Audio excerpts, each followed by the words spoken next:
So, yes, last time, well, rather the story so far, I'll whiz through this. So, you did the Forge, which was just a big ass tower, which was really tough, and just to test adventurers to see if they're ready to be adventurers, because so many kept dying out in the field. And speaking of dying out in the field, you found a bunch of adventurers that had died out in a field. Yeah, It was a barn. well, they've been dragged into the Food. barn. But yeah, you found a load of living pumpkins that had savaged them to death. And you took care of those, no problem. There should be a tick over that, really, thinking about it. Yeah. You went back to town and you had a bit of money on hand, so you went on a shopping episode. Nanto picked up a amulet of non-detection. I'm sure at some point we'll find out why Warforged Bard is so interested in being non-detected. And then you went down. Yeah, it is weird. And then you went down into the Victoria's picture over here, by the way. Oh yeah, you're absolutely right. I should put in the new picture of Victoria. Why do I do these things for you? Why do I even bother? Why do I bother? Why do I do all these? Why do I do all these pictures and stuff for your D&D games, and then you don't use them? What is this? I know, right? I'm offended. Very. Feet. Tell you what, I'll get it up and then we can put it in. But we'll come back to that. I don't want to break my flow. Yeah. Because Victoria is actually black, not white, so it's quite a big jump from that picture. So you did your shopping. Buruk was too scared to go inside the magic shop, so you went to the blacksmith. But you did find there is some fancy ass sword that you like the look of, but you didn't buy it. You were just saving up for it. Then you had heard about these miscreants called the Crimson Cleavers.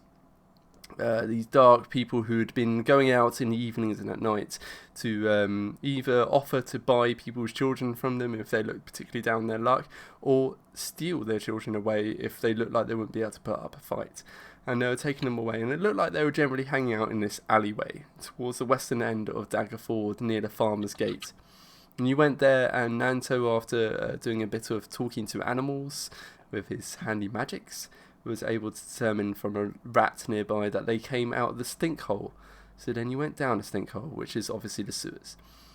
There, yeah, exactly. And there you had a bit of fun. You, some of you went swimming in the sewage, which was a questionably good idea. Some of you managed to just break open the gate and walk through that like normal people. So you picked up some diseases, but that made a lot of noise, and some rats' attention were drawn to you. You fought those off, you killed them, you went exploring a bit further, and you came across a giant crocodile that savaged Hayes's baboon, basically tore it in half, and then you killed that. So it's some delicious experience. Not so delicious in terms of poop. And then while you were short resting after all of that, because Lyroon was in a very bad way after being chomped on quite a lot by that crocodile, and picked up a disease in the poop water, which you haven't quite determined the nature of yet, but you know that he is diseased. I will get the gender right one day. It's fine, you know. It's androgynous. That's how it's meant to be. Exactly. And Shlee. And yeah, so while you were short resting, you saw there was a rat humanoid-like creature, this image in the bottom left corner of the screen at the minute, that was watching you. And as soon as Buruk noticed that, I was like, hey you! Except in the Lithuanian accent, which I can't do. And immediately, because he thought he'd been stealthed pretty immaculately, but as it turned out, he rolled a nat 1. So he was just sort of heavy mouth breathing, and just immediately whipped away and started sprinting off into the distance. And you gave chase. Some of you were able to give chase better than others. I think Lyroon fell into the poop water trying to climb across a gap. It was unfortunate, quite embarrassing for a monk. And Hazer was able to create, from his bag of tricks, summon a tiger. So it's the last of his 3 bag of tricks animals. And use the tiger to catch up to him, grab him to the ground, or try to grab him to the ground, and then you tried to convince him that you didn't mean him any harm, and he was desperately calling out to guards. Guards turned up, and a big fight ensued. That's where you took on Cagebeard, which is the red-cloaked guy with a beard that was held by a cage. That's where you took on the bandit captain and the 2 Stabbington brothers. And the outcome of that fight is you atomized Cagebeard with lots of eldritch blasts and such. You took out the two brothers. They're both unconscious, laying on the ground. And now the captain and the rat man are both taken off, running to the north to try and get away. They seem to be fairly terrified of what's been going on. During this time, Nanto he was a bit off his game. He'd just been trying to vicious mockery everything in sight, but all of the insults were just not quite landing. It's more like he was just giving them compliments. So it's as if he was there but not doing anything effectual or meaningful.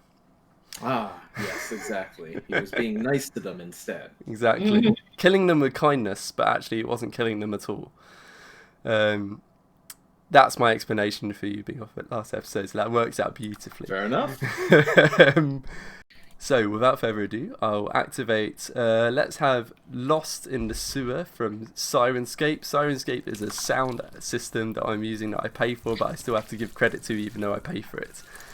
Isn't that good? Please, sponsor us, so we won't have to do that anymore. Exactly. Oh, did you hear the fart sound though? I Well, did. do it. Sorry. We just won't have to pay for it anymore, see? Oh, this is a good one. I quite like the fart sounds. It's a lot of farting happening. Can we get a D&D out of context? I quite like the fart sounds. Alright, so... Oh god, it's so horrible. This is a gratuitous amount of farting. That's alright, we'll activate Rhythm as well. So long as Rhythm doesn't have a hard time at this time of day.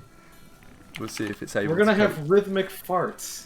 It's kind of like Oompa Loompas, but farting. I don't know, can any of you hear Rhythm yet? Yes, I I can can. hear it Yeah. quietly under all the farting. That's so much fun. Okay, I am going to request we at least turn down the farting because it is very loud. It's so loud. There is so much farting. But I don't know which button's the fart noise. This is an abnormal. Oh my god. I can't hear it. What? Oh, it's the Okay. stream. You have to watch the Literally- stream. It's literally I am just like, watching the stream. Oh, I don't know. that's literally what I'm hearing. Oh, it's gas releases. Okay, no, hang on. I'll Get turn rid the... of the gas releases. So, Syrinscape, you know, this wonderful tool that gets you accurate representations of the various environments you're in, which apparently, when you're deep in the sewers, it means loads of fart sounds all the time. A lot of fart sounds.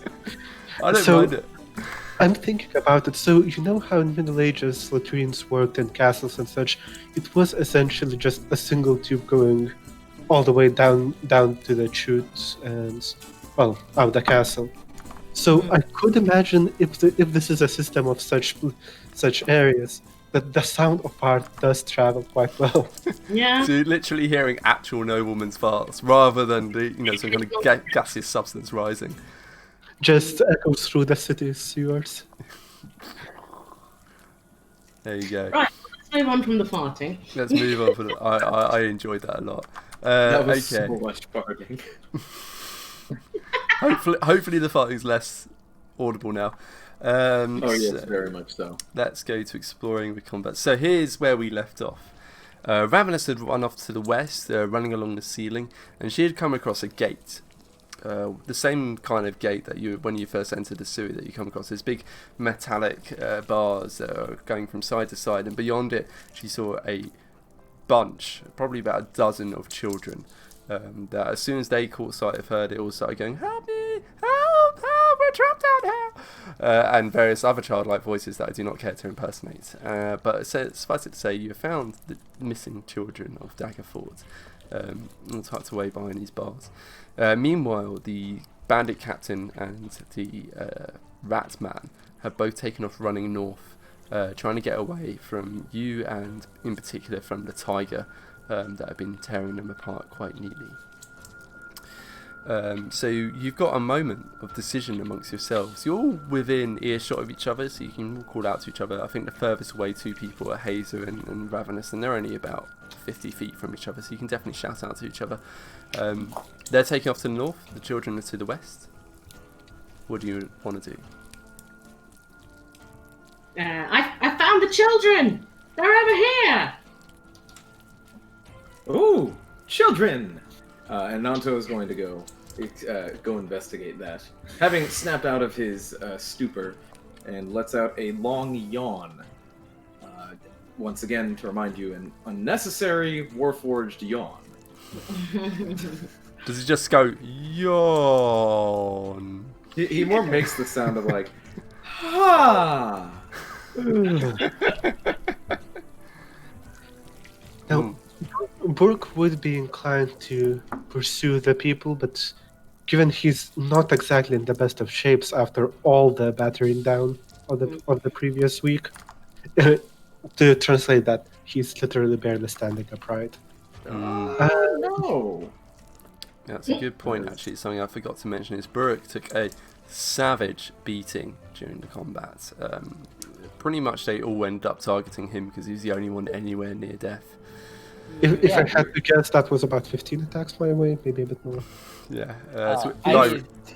And he's only up because I put almost all of my key points into him as he Yeah, exactly. Yeah, exactly. And Ravenous is out of spell slots. Is not much for a healer.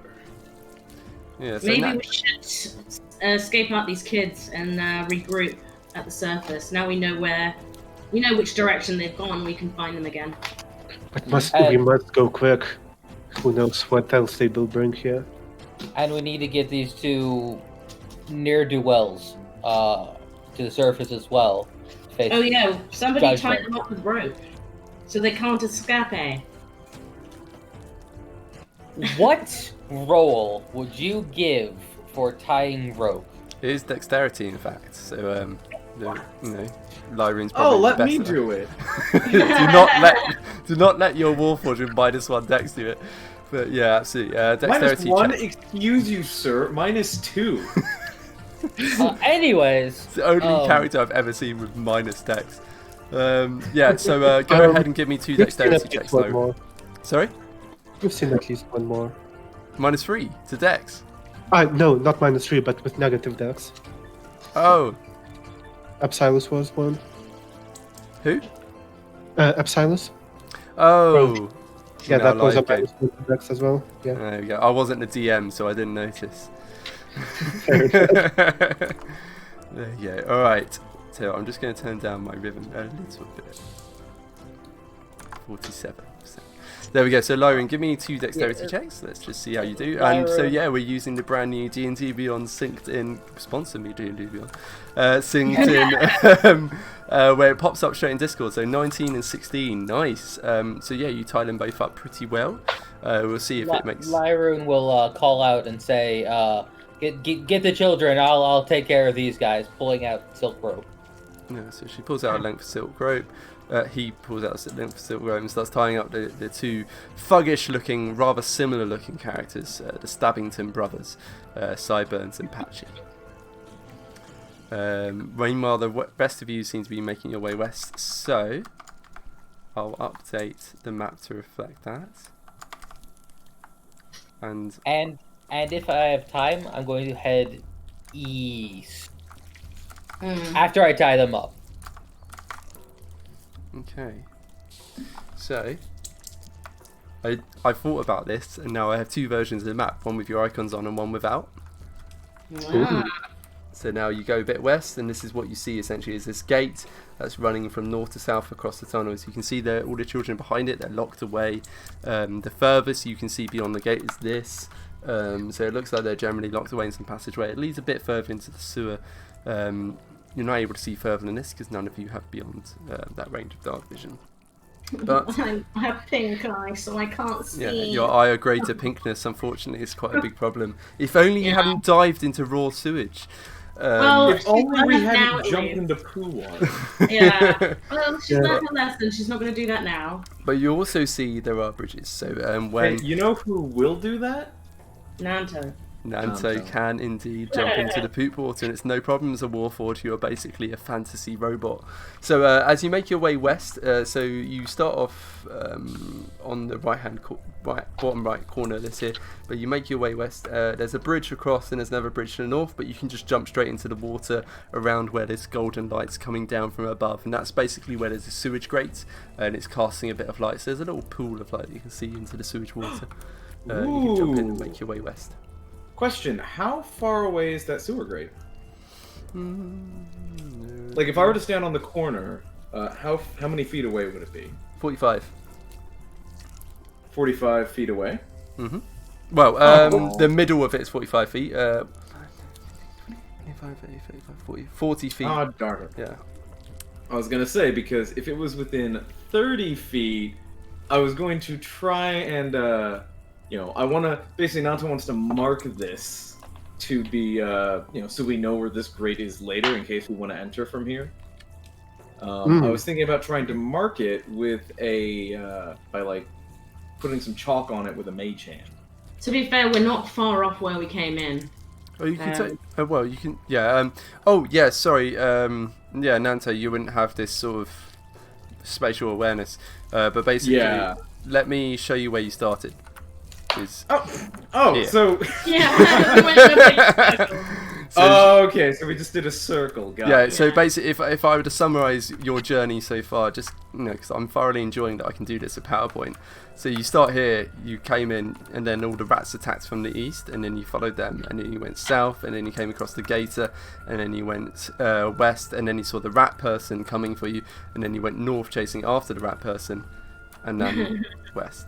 And now it's Perfect. down. Okay, I was like, I just assumed we were somewhat far away. Yeah, I thought we'd be somewhat far away, but no, we're just like, you're like big 30, old loop. 30 feet. One of those old Dungeon Master tricks where they have the enemy attack you from the direction they want you to go in. Ah, okay. Well, in this case, I think the best. So I will not need to mark such things then. No, you're probably good. But also you could mage hand once you jump in the water. Anyway. But, sorry, what were you going to say, Burek? I think I would be hobbling over through the bridges, given everything we've seen about sewage waters, most notably the abundance of crocodiles in them. It doesn't sound like a great idea to swim in those. Cool. So, Burek's going to be heading west, and he's going to try and make his way towards the gates across the bridges. Lyrine's tying up the two Stabbington brothers to make sure they're not going to get away. I'm trying to take them east towards the entrance if I have time. So you're going to drag them along. Oh, you're going to go east, so you're splitting from the party to go take them towards the entrance. Yeah, because it'll probably take me a while to drag them. Yeah, give me an athletics check. That's just going to determine speed of dragging. Meanwhile, Nanto... There's a bridge lower down to get to that side. Oh my god. Speed of dragging was low. How low we're talking? How low can you go? As low as you can get. Nat 1. Nice. The Nat 1 for dragging speed. We'll come back to that. Nanto, meanwhile, jumps into the sewage water. He, as a Warforged, absolutely no problem. Hey, I can put the... Hey, I can put... We can put those guys, those Stabbington brothers, on the on top of the tiger. You hear me? That is a good point. Ah. Hello. Yeah, it was cutting in and out a bit, but yeah, we got it in the end. So yeah, you're going to put them on. You could put them on the tiger. Indeed, you have got a summoned tiger with you that would make a rather convenient mount for your two unconscious bodies. Yeah. I'll allow it. Yeah. So I mentally commanded to carry those guys. Excellent. So yeah, you hear me? Yes, we do. Oh, so just barely. You're cutting in and out a lot. Yeah, he's currently on his phone because the power supply broke on his computer. Oh shoot! Yeah, that is not ideal. But I think after he's done doing something, he might be able to go into his work computer. So it's not completely disastrous yet. But we'll come back to that. But suffice it to say, that will make your job a lot easier, Lyrian, when it comes to dragging them out. Hazer cast Beast Bond onto the tiger summoned from his bag of tricks, which I thought it was just automatic telepathy between him and the creatures. there's an element of, well, it's not telepathy as such. You can just give it orders, verbal orders, if you summon from a bag of tricks. But if he does beast bond, it's a lot cooler and better, basically. So he's able to telepathically communicate with it and all kinds of shenanigans. Meanwhile, Ravenous, what were you doing? So I'm gonna go from the roof to the bank and start trying to get into the gate. Cool, so you're going to be going at the gate, so I want you to give me a dexterity check. If you just do a dexterity check, we'll manually work out the rest, because it's basically you're going to be using your thieves' tools to try and break it open. Which is one of those skill checks that is notorious in D&D for being complicated to work out what exactly is involved. So we'll start. First, let's get out the quadratic equation, and then we can broken Poisson formula. So I always just start with. I always just say, give me the dexterity check, and we'll see if it's even worth working out the rest. I got 22. There we go. Wait, 22 on your what? I put check dexterity. And Yeah, you got a +3. +3. So yeah, and that's exactly why I say just give me a dexterity check, and then we'll work out the rest, because it's not necessary to work out the rest in that case. So Ravenous is just walking along the ceiling on her slippers of spider climbing, walks down the wall, and just as soon as she sees the kids, she just springs out this, it's like a little metal pin, and another little metal pin, and starts jiggling at it, click, click, click, click, click. Whereas last time you had struggled quite a bit to get through the gate when you first came into the sewers, this time it's a matter of seconds. I don't think I even tried last time. I just went, Yeah. I'm jumping through water. Well, yeah, it was Hazer trying to pick it last time because he's got some roguishness. But because of your urchin background, you have proficiency in thieves' tools. So you just click, click, click, and within moments the gate is swinging open, and the children all give like a cheer, and they're clearly rather excited. Which makes you wonder, why didn't you do that the first time round? But Yeah, exactly. Meanwhile, Burke went north to go across the bridges. Lyroon loaded up the two brothers onto the tiger to go take them towards the east. Nanto jumped into the poop water to start striding west through it. Hazer, so I know your tiger's heading east to help carry out the prisoners. What is Hazer himself doing? He is watching. He's gonna follow Burke. He's gonna help Burke chase those guys. Cool. No, well, they're okay. not chasing, but they're going across the bridges. But yeah, that's absolutely fine. So he follows along behind Burke, and they're both heading across these two sets of wooden bridges to go west and north. Which is a good thing that you decided to do that, because as it turns out, those two remaining enemies that have been fleeing, the Rat Man and the Bandit Captain, so they had run north on the eastern side. Let me just move the map so you can see. They had run north along the eastern side of this sort of square block, and you can see it's a square block with no other bridges on it. so we're bound to run into them. So they ran north, and then ran west, and then come hurtling around the corner straight towards you, and you're straight back if you want. Well, they basically come to a skidding halt going, ah! What do you do? So it's Burke and Hazer, you are the first to see them and react. I'm more than happy to charge at them. Given that I don't have absolutely anything to keep me alive, that won't stop work in this case, I'm afraid. Excellent. No, I I'm think, about to die, but I might as well charge face first. Doesn't Lyrain have 2 healing potions on him at this moment? But also Yes. he's running off to the east with 2 unconscious bodies. That is what- true. What is my current location? We'll get to when it matters. But Yeah. So essentially you would be, if I just update them. because it would probably take me a while to actually tie them. Yeah. So the bottom right corner of what you can see right now is where those 2 bodies were. You'd have been tying them up at this point. So yeah, you wouldn't have got them. You'd have been just putting them on the tiger at this point. You'd probably be about ready to slap the tiger on the butt and hope that it doesn't savage you and it runs off to take them outside. It's somewhere between 60 and 90 feet then. So what I'm going to need from all of you is to roll initiative, because this is all you're all going to be reacting to this simultaneously. I'm going to take that moment to take a convenient loo break. I Third one. will roll underwater initiative. That's like regular initiative, but I'm submerged in group. Pots.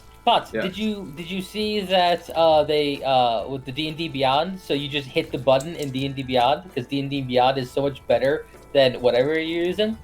You have to connect them though. Yeah, well, Dice Cloud rolled a 14, so I'm happy with that. I can't tell what your D&D Beyond roll. I can't tell what that is. Is it a 20? You got a 20? Yeah, 20. Why do you have +4 on your initiative? Because I have +4 dexterity. Okay, that's fine. Huge So that looks dexterity. like. So we've basically got to toss a coin to see if you or Buruk go first. No, so if there is a tie, the one with higher dexterity bonus goes first. Oh. If Not according to Raw. According to Raw, for Really? whatever reason, it says that the DM decides. Okay. That's what it says. really, I Yeah, could have sworn I've seen the ties somewhere. Hmm. Now I And wonder. because it It's says the actually DM close. decides, there's a million billion home rules for it. I'd honestly probably say that Buruk, as the one closest to them, would probably end up going first. Also, whenever I see Nanto's name, I just read Naruto. I don't know why. Oh, I love it when it works out like perfectly in terms of positions and reactions. That's very satisfying. What are you talking about? It's not in... What? As in Buruk going first because he was the first to see them. Aha! I guess DM has decided. Sorry, Yeah. Lyran. Oh wait, what did Lyroon roll? 20 as well. Also 20. Where's that?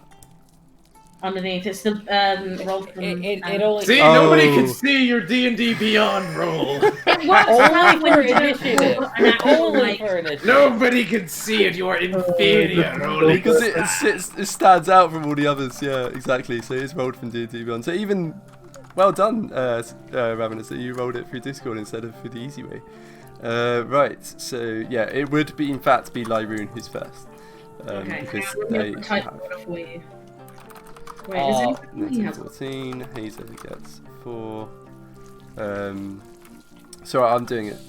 And, No, I'm doing it already. and then Ravenous gets 7, and then the Rat Man and the Bandit Captain. Rat and Bandit. Ratman John. Ratman and Bandit both got And cut Nando. between Nanto and Ravenous. So Lyroon, you will be up first, in fact, but you probably are going to end up just spending all of your turn running, I imagine. Oh, it depends. Sloshing, splashing. I mean, Do all I the above. perceive that Baruch found some dudes? It's a good point.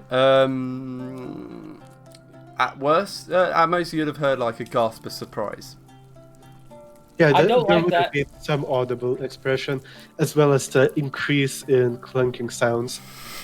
So yeah, first 45 feet of movement towards Baruch. Cool. Let's see what it puts you. So, time for me to switch the map to combat map. And this is where you have to bear with me a little bit. Bear with you. Oh God! Hey, Nat, do you see what I got? Hmm? As soon as we arrived and saw those guys, was I able to cast my spell, or shall I just wait for my turn to cast it? You wouldn't be able to see from where you were, so yeah, you'll have to wait until your turn to cast it. Okay, so Yeah, you get. let me then get my slot back. Okay. Yeah. Take your slot back. How do you just take a slot back? It's a complicated code that's unnecessarily difficult because Discord. I wish it was just like, give me back my slot. Yeah, Check. yeah. I mean, once you get the hang of it, it's fine. But I literally, for about a year, I had to just copy and paste it every single time, because in fact, nature had showed me it once. So you would be jumping into the water. You would be about here. You would be about here. The tiger would be down here with this tied up the bandits. This guy. Alright. So, I think that feels about right in terms of positions. So, Lyroon, you were going to take off running 5, 10, 15, 20, 25, 30, 35, 40, 45. That gets you here. Cool beans. So, in fact, because you probably would have been wanting sight, it gets you here. So you were able to see that those two people who had taken off running away to the north, they've just come hurtling around the corner.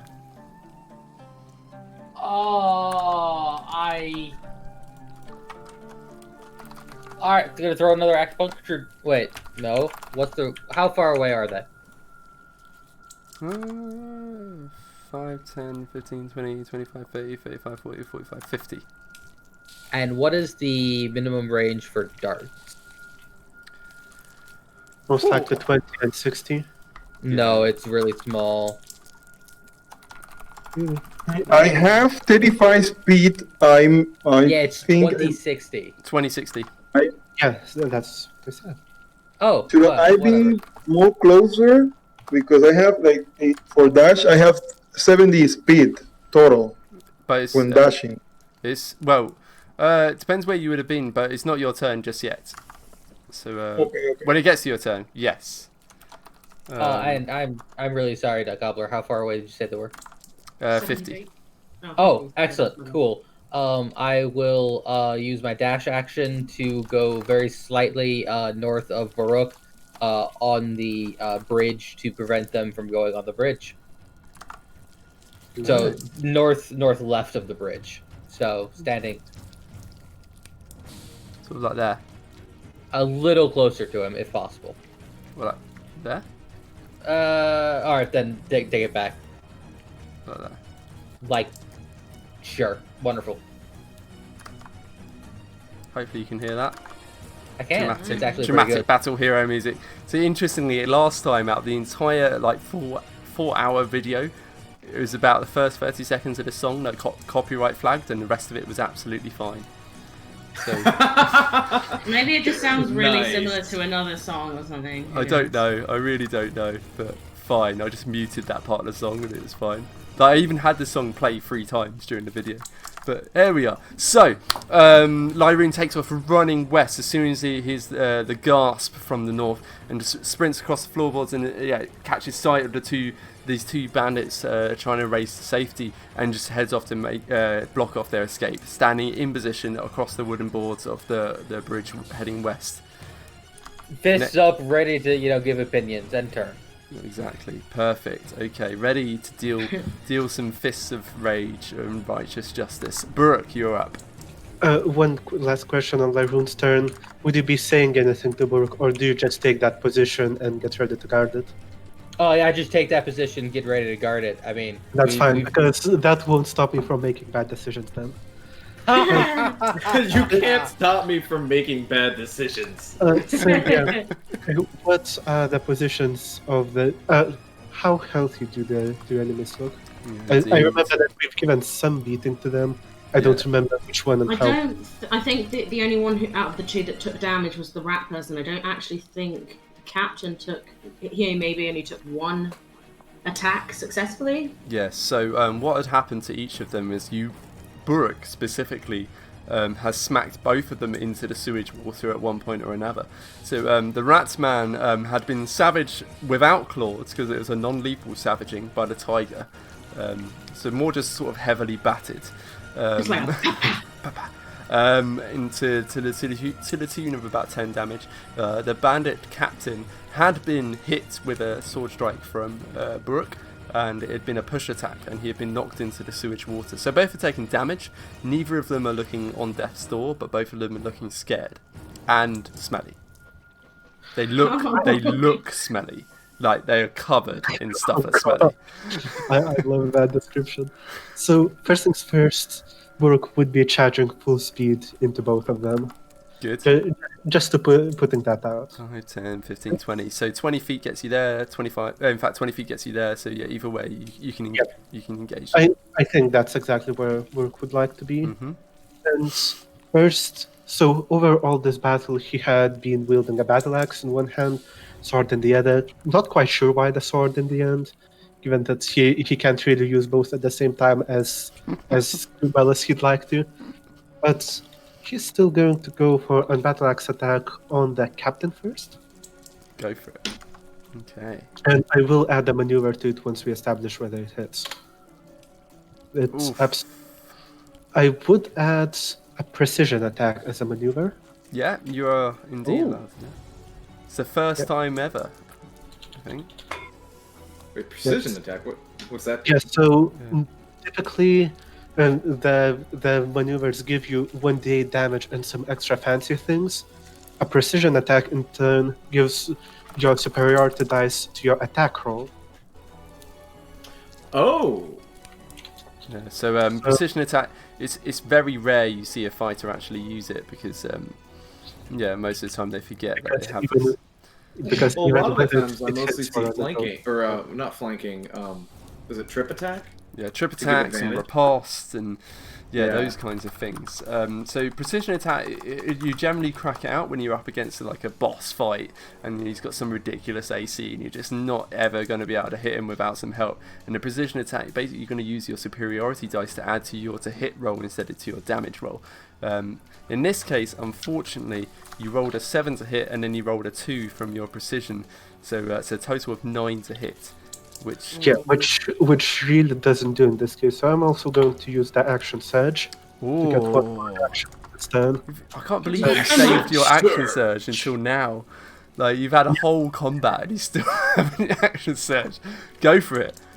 The sheer willpower for a fighter to not use action surge on the first turn of Right? the first combat Yeah. is impressive. Yeah, I've never seen it happen. yeah. I make a point to. Every time. Let's Oh, see how that misses as well. It's my turn in combat, action surge. Action surge. There we go. Look at that. 22 to hit, 8 damage. I believe you still have one superiority dice, which is your weird extra one, if you want to use it. I absolutely want to use it, and you might even guess that it's going to be another pushing attack. Into the sewage. Back into the poop.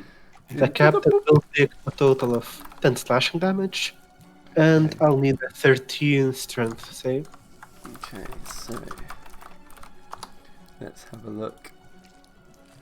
One moment, sorry. 11, that is a fail. And You pushed up to 15 feet, which I think lands him squarely in the corner between all the sewer quarters. yeah, fine. Hang on. Well, it's up to you how far, but you can have him basically. He's basically just off the edge of the map, but yeah. Yeah, I think he's going right into the middle of Right the into the middle of the sewage. So yeah, Burke just charges forward, slashes once with the battle axe, and unfortunately he just sort of lunges, he leaps backwards and just sort of sucks in his gut, and the axe just cleaves, just whistling through the air just in front of his armour, and then he, with a burst of blurring speed, impossible you would have thought for a man of Burke's size, he just brings around the battle axe again, whoop-um, and just whacks it straight into his chest, and it just cleaves a bloody line down the centre of his chest, and the sheer impact of the blow sends him flying backwards into the middle of the sewage, and he just plops and starts sinking down very slowly because it's a lot thicker than water. Nice. Sounds about right. And that would be Unhygienic. the end of my turn. There we go. Hey, he doesn't die by the sword, he dies by the sepsis. In fact, let's have that Constitution saving throw from the bandit captain. Doesn't he already have a disease though? He does have one. He Excellent. saves. He does save. But officially, Burg is out of every single resource that he has. All superiority dice, second wins, save face, this action surge. It's gonna go well. Literally, He has one. He has one resource left. He has 5 hit points. 6 health points. No, sorry. Let me take that back. 5 extra hit points. Ah, good point. There we But go. you know, I paid for this whole character, I'm gonna use this whole character. Exactly. And that takes it to Nanto's turn. One of these days, Well then, I'm going to attack of opportunity on Baruch because he runs away. This is the second time today he's done this. Yeah. So I have to clarify. I'm currently just sitting underwater. Yeah. Can I see or hear the battle? Yeah, your head's like poking out. So you're just sort of Okay. neck deep in sewage at the minute. Okay, so I'm not entirely submerged, because I was picturing, like, I jumped into the sewer water, a fight started going on, and Nanto's underwater, just like, la da da da da, la da da da da da. He's just about aware. Oh, fantastic. So I am aware there is combat going on. Yeah. Okay. Somewhat. Yeah. Then I can actually do something. Now, better question, do I have view or line of sight of either of these guys? From where you are... yeah, because the water line's actually not that far below the actual causeways. To the point where if there was a heavy rain, you would know that the causeways would be getting pooped. So, yeah, you'd be able to see Brooke charging forward and slashing. You can just... I think if you tread water and sort of kick yourself up so your shoulders are sticking out of the poop, you'd be able to see the Ratman. You wouldn't be able to see... If you swam west, you'd be able to see the bandit captain because he's now in the water as well. Ah, okay. And then So- bandit captain status, he is now bloodied, as is the Ratman. They're both in bloodied status currently. Alright, is Lyron injured? Nope, I am at full health because no one attacked me. They refused to attack me. Brooke's very Alright. injured. Nice power about this. Baruch is very injured? Okay. Can you step me forward? I think I'm halved move speed in water, so 15 feet. Bingo. Perfect. Unless you want to swim to a shore. No, I'm comfortable in the water. It's not water. I'm comfortable in the poop water. Hey, Nanto doesn't have a nose, so he's fine. Or paws. Or pores. He's just a robot. So he looks at the Ratman, and he is going to take his staff, lift it up, and seeing the state that Baruch is in, is gonna go mention to him, "Oh, hold on, you probably don't want to hit him. Look, he's a much better target." And point to Lyroon, and I'm casting suggestion on the Ratman. Ooh, He's- very good idea. He's much weaker and less armored. Much better target. It's true and prettier.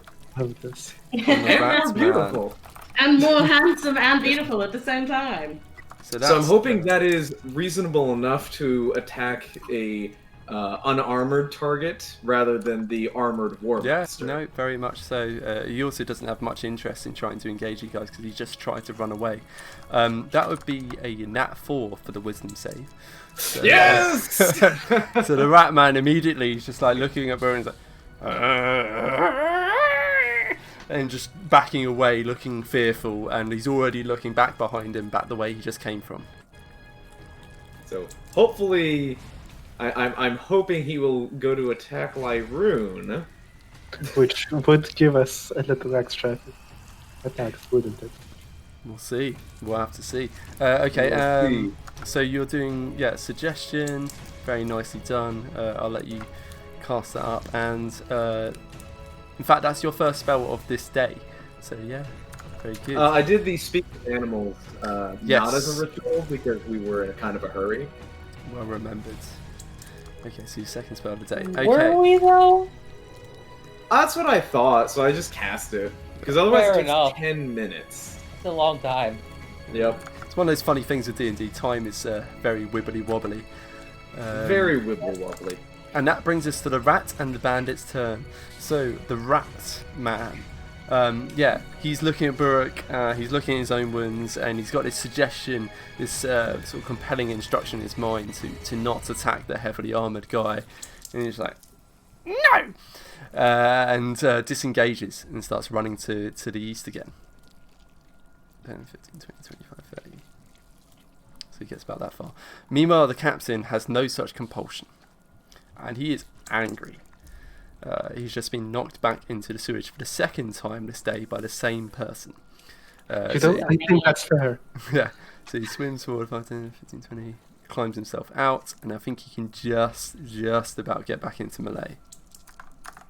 But can he attack while doing so? Yeah. Yeah.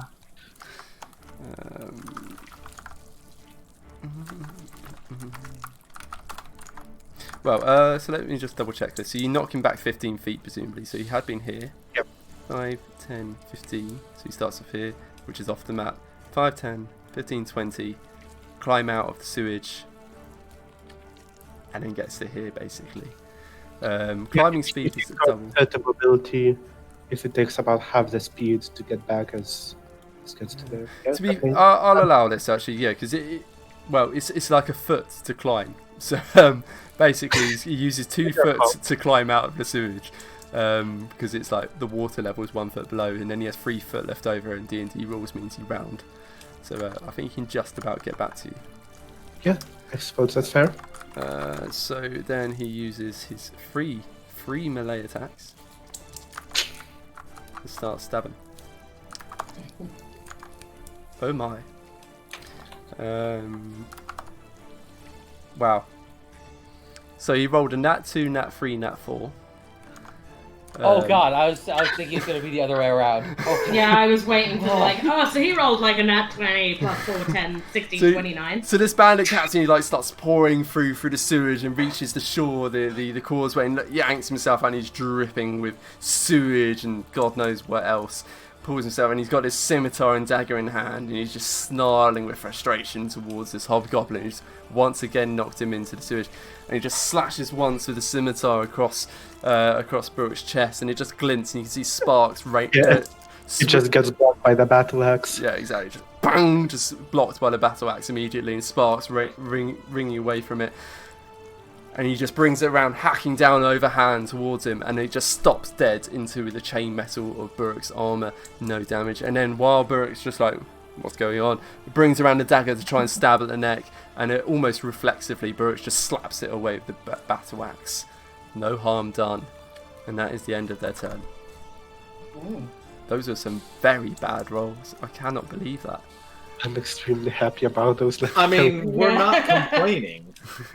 Ravenous. So Ravenous, Yeah. you meanwhile were over by the gate. You had just got it open. The kids are all screaming with delight that you got it open, and now they're all screaming with terror because they can hear the sounds of battle ringing out from around the corner. You can't see what's going on, but you can hear grunts, you can hear splashes, and you can hear metal on metal ringing out.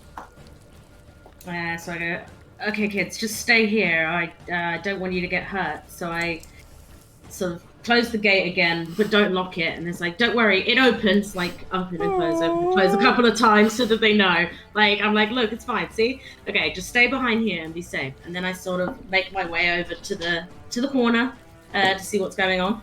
Yeah, so you So that'll take up 1 to 10 foot movement. Okay, and I don't want to get too close. I want to make sure I'm outside of their visual range so that I can do advantage Eldritch Blast. Oh, you sneaky sausage. Hang on. sausage. Ooh. Oh, you sneaky old sausage! It's, that might be We a love UK you. Might be a British phrase. Never heard that before. I've No, heard I it a mean, lot to be of honest, times. I've never heard of it either. No, but Nature just heard of it, and he's not even British. I think that's fault of one of my friends who just loves such somewhat random phrases. It's some certain British families just like these kinds of phrases. So you're actually outside of their visual range, even where you're standing right now. Nice. So you can just advantage And I've got Eldritch Blast. 120 foot of it. Well, 60 foot because of your Eye of Greater Pinkness. No, but the range. Oh of my yeah, Eldritch yeah, Blast but is you 120 can't. Well, you can't really shoot what you can't see. Well, you can try, but it's hard. But anyway, go ahead and give me an attack roll. If you're going to do it for D&D Beyond, just give me 2 attack rolls. Oh, okay. But if you nat 20 the first one, Then no. then don't bother. Just no. So you just click on the button that says Ow. +7. I know. I was getting to the right page. So first you want to go to the website. That's a 19 to hit. That's a 19 to hit. Nanto. But it's not pulling through into Discord. How disappointing. Okay, well it's a 19 to hit. Right, damage roll. Damage roll. It should be pulling 10. through. Damage is 10. Cool. Okay, so that's to the bandit captain. Yeah, because the other ones were around the corner, right? Yeah, the other one ran off. Ravenous strides east. Closes the gate and just opens and closes it a couple of times to demonstrate to the kids that that she's not just locking them back in. And then just strides east and summons forth another one of those purple meteorites that you've all come to know and Oh fuck. somewhat Alright. love. And then Lyroon just screams "Oh fuck" in the middle of it. Ravenous just summoned his purple meteorite, just hurls it around the corner, and she's unseen by these two attackers, by the bandit captain. She just hurls it down, and it just sails across the sewage, clearing the sewers, and just smashes straight into the captain's chest and just blasts apart a chunk of flesh. Blood sprays across Buruk's face. 10 damage, very nice. He's starting to look all the worse for wear. That is the end of your turn, I believe, unless you can do any more movement. I don't want to go far from the kids, so I'm going to stay where I am. By the children. And that brings us to Hazer's turn. So Hazer, you are to the southeast of this whole engagement. You can hear all of this going on. You can see You can see to the west. You can see Ravenous just summoned forth a meteorite and just thrown it across. So you know for definite combat is ensuing. Okay, well, I need to get. Is there light in this place so I can see, because I have no dark haven't vision. you got your torch? He's got a hooded lantern. So basically, the way I'm ruling is you got your hooded lantern. It's basically hanging from your hip, so you can basically see what's going on. We can see around you. Whichever way you're facing is what you can see. Okay, and I made it brighter, remember? Oh, and Ravenous improved it with some thaumaturgy. Okay, so I'm gonna move. I'm gonna cross the bridge. Cool. First. So you have 35 feet. Right? I will use dash. I will use dash. That's okay. 45, 50, 55, 60, 70. So that's 70 feet there. That's 70 feet? Mm-hmm. Okay. And the tiger is with us, or no? The tiger's further to the... The tiger's to the southeast. He's currently got 2 unconscious thugs slung across his back. Okay, so I'm just gonna do that and that. Let's see. No, yes. Well, I cannot do anything else. Just dash. That will be my end. Oh yeah, because you're not level 2 rogue yet. So yeah, your action is the dash. So that's your turn, I'm afraid. Unless you have any kind of bonus action fun. But you can telepathically order your target to do stuff. But yeah, he's got 2 bandits slung across his back. So if he starts moving around, stuff might happen. We'll see. Let him be over there. Cool. Okay. So that brings us to the top of the round. Round 2. Lyroon.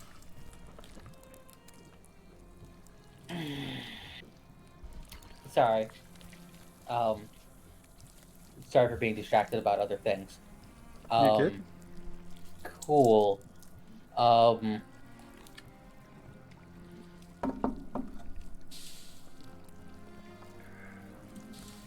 So you're about 15 feet away from the captain. And how bad is he looking? Nah, never mind. No, it doesn't matter. Buruk is doing terrible. So What do you mean? I've just deflected every single strike coming my way. Right? Yeah, he's looking like the battle master that he is. no, Buruk is looking terrible. So my wound. He was basically on death's door at the end of the last session. He's looking insufficiently red for a hobgoblin. Oh no! I'm not happy about this.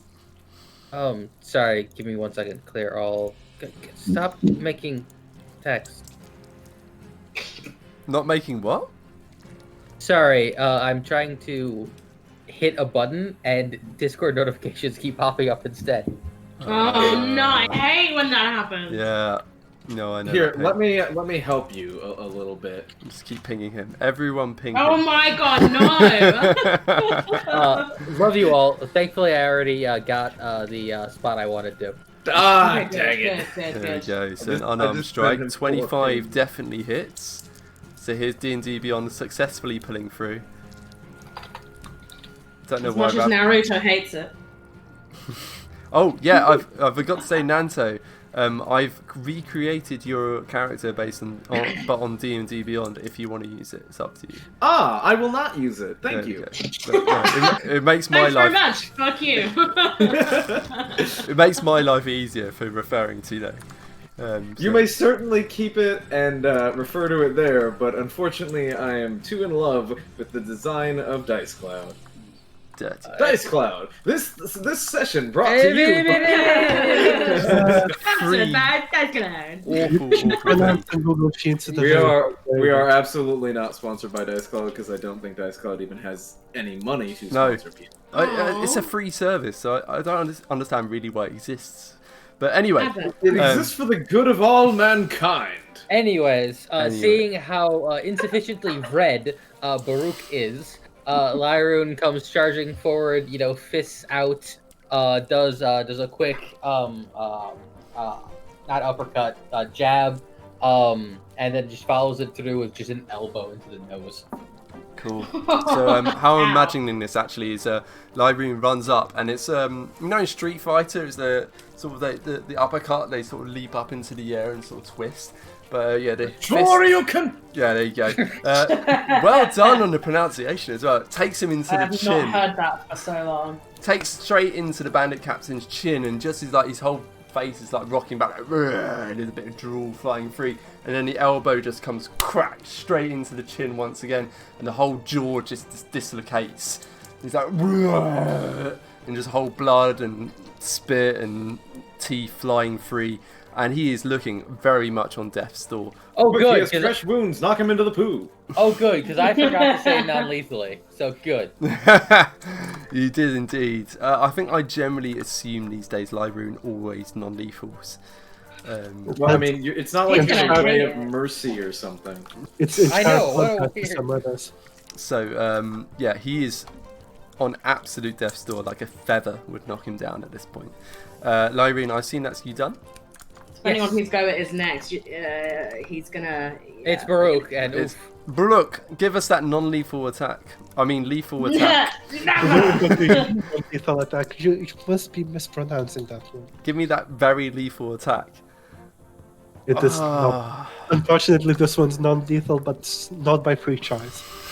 So Baruch, seeing that his ally has joined once again for another strike on the opponent, he will brace himself and do his best to break the captain's defenses. Unfortunately, despite swinging with both hands from the top down, it just doesn't land quite as accurately as you'd expect energy bounces off the shoulder pads of the captain.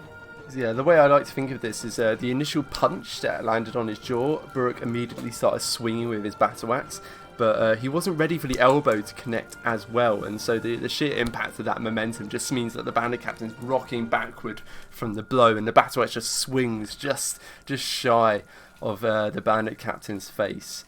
Unfortunately, no dice, no damage. Okay, Nanto. Perfect. So he is not looking great. Unfortunately, I can't really non-lethal because all I have are spells. Mock him to death. So yeah, the honest question, Vicious Mockery does 1d4. It's still lethal. Would it be possible to not murder him with a 1 psychic damage? I mean, let's see what happens. I don't want to do it if it'll kill him. Let's say you have the intention. Wow, that's too meta. Let's say you have the intention of doing that, and we'll see what happens. Oh, I hate you. Okay. If you get a 1 on the 1d4, it won't kill him. That doesn't make me feel better. Because there's a significant chance of killing him otherwise. That's only a 75%. I don't really care that much about, non-lethal and lethal. I have an idea. Instead of that, I'm going to take a look at this guy. Can I go under the bridge a little bit? Oh yeah, you can totally move. You've got 30 foot of movement. Let me just bring it up. Here we go. So wait, move me under the bridge. That's your full movement to there. Yep. So I can see him. That puts me within 30 feet. Yeah. As a bonus action, I can try to telekinetically shove one creature into the water. Here you go. Because I can give him a shove small them disease 5 feet instead. with this. Disease into death. So the DC is going to be 8 proficiency ability mods. That's going to be 13 strength save. 19, I'm afraid. Yeah, it's I this, try to tug at him. this wave of immaterial force just washes over him. You can see him sort of grunt and strain, and he's weakened to great. It's just taking everything he's got just to stay on his feet, but he just looks a bit confused. But he's on his feet and he's not in the poop water again. Okay. Nacho like rubs his chin. Just that usually works. It works 100% of the time before. It's worked 100% of the time, every time. I mean, come on. So, yeah, I don't want to kill this guy though. Right. Would Nanto know? Not to kill things? Yes. No, that vicious mockery can kill. Has he ever vicious mockeried something to death? Has he viciously mocked something to death? Didn't I kill? I feel like in the forge at the goblin part, where you have like the goblins in the tower part. I thought I mocked someone to death. You might want to watch your words here. No, they were lit. Wait, what? Because Weren't they goblins? Well, no, Burrock is a because Burrock hobgoblin. is a hobgoblin, but he wasn't there. He doesn't know. No, I wouldn't know, but it's best to keep it that way. Anyways, I thought in the forge tower, I caused someone to slip and hit their head, and they never got back up. Yeah, that probably happened. Yeah, something I like do that. not recall this, but You killed a lot see- of things in the forge. See, I don't know. Everything died around us. It's hard to keep track of what I did and didn't kill. Well, we're gonna Either do... way, You got your action. either way, I don't think I have anything to use my action on, so I'll just climb out of the water then with a double move. All right. Fair enough. So, climbs out onto the bridge. That costs you about 5 foot of movement because it's like 1 foot of water step. So you've got 25 feet left from where the position you're currently in. Where do you want to go? Oh, so I like climbed onto the bridge. Mm-hmm. Sweet. glad you look so unhappy. What's going on there? No. I'm thinking about what he can do that isn't hurting things. You And there literally are- were sitting there like, Move me 2 left, up 3. So along the 5, ridge 10, over there. 15, 20. Yeah, so you can get like that. I mean, melee spells can Or be 3 left, up non-lethal. 2, my bad. I'm just disappointed that you're just not trying to drag him into the water from underneath. Just yeah, grab his ankle. And so that brings us to the rat and the bandit's turn. So the rat acts first, and of course the rat, being a rat, just carries on running. He is quickly moves out of your sight. You don't know where he's gone. Rat runs to the east. He's out of your sight. He's out round the corner. You don't know where he's gone. Meanwhile, the bandit captain, he's got 2 enemies in front of him. He's got, someone unseen firing meteorites out of him out of the darkness. He's got a strange bard who just seems to be running around and giving instructions, running to his side. He shouts out into the darkness, "Help us! Help us now! We're all dying out here!" Oh fuck! I mean poop. Don't demonetize us, no. Demonetized. We're not making any money. It's fine. or at least. Yeah. So he's gonna carry on the good fight though. Okay. Really? Is this the good fight? The bad fight. Seems like a bad fight, yeah. Fight for whom? For the children.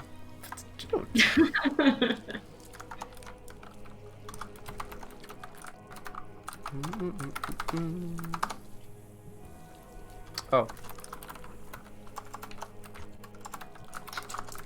The finickiness. The finickiness of Discord. How much health do you have left? Brooke? I believe 6. Okay. Are you about to change that number? Yes. So he raises his scimitar once more, and he this time he slashes towards Burrock with all the might he can muster. And this time he's learnt, because he's fought Burrock quite a lot now, so he's learnt not to go for the chainmail shoulder that he repeatedly punched over and over and over again before, and he aims straight for the head, the unprotected, unhelmeted head of the rapidly unreddening face of Burke crunch, and you can hear, all of you hear, it sounds like about 3 twigs breaking in simultaneous unison, the bone crunching under the impact of his mighty weapon, just smacking him aside, and Burke just collapses to the ground unconscious, just slumps, smacks into the wall beside him, and just slowly sort of slides down against it and leaves a bit of blood and drool trail down the wall as he slaps to the ground. At least he didn't fall in the poop water and drown in poo. No. I think that's a win. And then the captain... Yeah, the turn's not over yet. It could get worse. Now! And then the captain looks to... just sort of smiles in satisfaction. And then turns to Lyroon and slashes again with his blade towards Lyroon. I think last time I was ruling as a mace, actually. So he just smacks again with his mighty mace and just smacks into Lyroon's chest. And you can, again, you hear the sound of almost like snapping twigs, just a few twigs, a few ribs giving way underneath the impact of the blow. Burke is unconscious. You take 8 damage. No! That knocks you out. So you'll be doing death saves on your next turn. Lyroon, 6 damage. 6 damage. I will happily take 6 damage. Looking scary, guys. Especially if he's getting friggin'... Only for me, everyone else fine. Yeah, exactly. That is the exact nature of the issue. Is only Burke is in trouble. I think it's only people who had taken damage up to this point, even. No, when I say I'll happily take that 6, I will very happily take that 6. You're planning something. I can see it in your elven eyes. No, it's much better than him taking 2 death saving throws. This is true. Yes. Okay. Okay, Ravenous, you're up. Am I? Oh yes, I am next. Okay, so annoyingly I have no spell slot, so I can do nothing quite that useful. So can I non-lethally take this guy's feet off with my Eldritch Blast? So ranged spell attacks, unfortunately, or any ranged attack cannot be non-lethal in the same way that firing an arrow at someone tends to be pretty lethal. So does firing a meteor at them. But I also get the impression that Ravenous wouldn't really care. Yeah, but Lyroon does, and I know Lyroon. No, Nanto cares. Plus, And I Lyroon believe Ravenous believes that this guy and the other guy were the sort of operation managers, let's say. So she wants to get information. She doesn't think these 2 losers that they've got tied up are going to do shit. You know, they're like Dumb and Dumber. They don't know anything. So she wants to know why they're stealing children. Well, unfortunately, you have Eldritch Blast, which is a very lethal attack. So, God damn it! It's up to As you. proven by about 5 previous kills. It's up to you. You can blast. You can hold it for something happening. It's up to you. No, what I want to do is spider climb. Well, no, I'm gonna I'll spider climb so that I'm literally on the wall at the level I'm at. Go around the corner to get a better view if anything else is coming. Okay, so you're ready to see if anything's coming. Nothing's coming yet. No, but I'm moving so that I can get a better view. Right, so where do you want to be in relation to where you are right now on the map? So I want to be the corner above Nanto. Okay, so you're walking up the wall as well? Are you gaining height at the same time? I'm gaining height enough so that I can walk over Nanto without any problem. Okay, so 5, 10, 15, 20, 25, 30. Yeah, that's fine. So you can be there. And 5 What foot. can I see with my 60-foot range of dark vision? So you see, because of where your angle is, you can see straight north and slightly to the west. You don't see any further enemies. You just see another bridge leading to the north. You can see more sewage, but you don't see any more enemies. Not yet. God damn it. Okay, well I'm gonna blast the bitch. Go for it. Sorry. This is tradition. As is tradition. Ravenous has no such compunctions. As does, I believe Burke doesn't really care about lethal either. So. Not after the... I just wanted information. Not after he got taken down. Hazel doesn't care either. Yeah, Hazer doesn't care either. So more of the party doesn't care than does care. 11 to hit. That does not hit. So I should just not bother with my attack roll. Do not bother the damage roll. So Ravenous just starts striding north, walking sort of sideways, horizontally along the wall with Slip as a spider climbing, and just summons. And once she's next to Nanto, she can see there's no further sign of enemies approaching just yet. Summons another one of those purple meteorites and just hurls it towards the bandit captain. And he sees it just glance out the corner of his eye, and he just ducks just in time, and it just sails overhead and splashes off into the distance to send a sort of a belch bubble of sewage just to sort of and just pops. Not happy. No dice. Hazer. There's one enemy in your sight, and he's on death's door. What do you do? Remember the tiger. The tiger's got two thugs on his back. He might be able to take a Baruch as well. Please do not carry me to the barracks along with those two. I think Okay, I'm gonna go closer. Need to get closer to Baruch. What? How do I move this shit? Okay. 5, 10, 15, 20, 25, 30. So that's 30 feet. You can get right up to Baruch. And I'm gonna... Let's see. Well...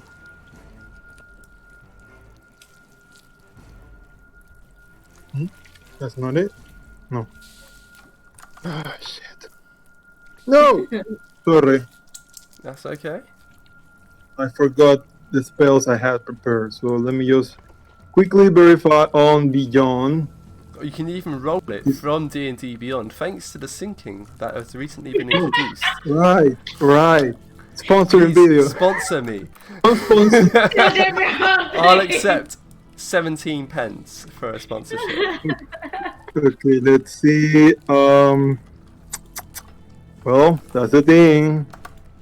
Let's So I see. think you let me just bring up your character sheet and let's see if you have some kind of healing spell available. You've got healing words. 5 healing words on my friend There we Burke. go. So there we go. So hey, that's your bonus action. What do you do for your action? So he will look closer. Hey, friend, get up! And then he gets some spores in him that heal him. And with my action, I'm gonna put this down. Let's see how close that enemy is from 10 me. feet. He's 10 feet away, so you can form whip him, you can hand crossbow him, you can chill touch him. You've got a lot of choices actually. All of them. So lethal. this. Yes, Hazer doesn't. He's not the kind of guy that do non-lethal just like that. Too right. Sorry. I intimidated him to talk instead of He pulled Yes! he sheath his rapier and then get the hand crossbow and fail like an idiot, but that's fine. Awesome. I get a lead. So yeah, the way it works with free action, you'd have had to like throw your rapier just onto the ground next to you, but that's fine. So yeah, Hazen moves forward. As he's walking, he starts muttering a few druidic words that don't quite ring true in your minds. You can't quite hear them, but it's enough that you can see a surge of the spores that are constantly emanating out of Hazer ever since the start of this combat. They start surging over onto Buruk's form and they start washing over him, and then his eyes flick open. And suddenly the wounds that are covering him, the grievous wounds that are covering him, just start healing over just enough blood being held in that he's able to start regaining his consciousness. And then he hurls aside his rapier to his side, brings out a hand crossbow, and he just levels it over the other side of his arm and just fires. But again, that bandit captain's just a bit too wily. He ducks away from the crossbow bolt flying towards him. Thank you, darling. The bandit captain just ducks away in time and it just sails over and plinks harmlessly into the sewage water behind him. No dice. Round 3. Fight. Sorry, DM, do you want Coke or Fanta? Ooh, good question. I think Fanta. It's Okay, cool. It'll be too late for Coca-Cola. I'll stay up all night. Reinforcements have arrived. Hey, just one more thing. That guy If he's still alive, when his turn comes, he needs to roll a DC Con 13, or he gets 2d4 of necrotic damage Ooh, your spores. due Very to my Halo nice. spores. Very nice. Okay, good to know. We'll get to that when the time comes. Meanwhile, someone comes hurtling in around the corner near Nanto and Ravenous. I don't know if Ravenous can actually hear any of this because she's currently making me a drink, so I might just wait a second so she can hear actually what's happening to her. But what I can do is prepare the art.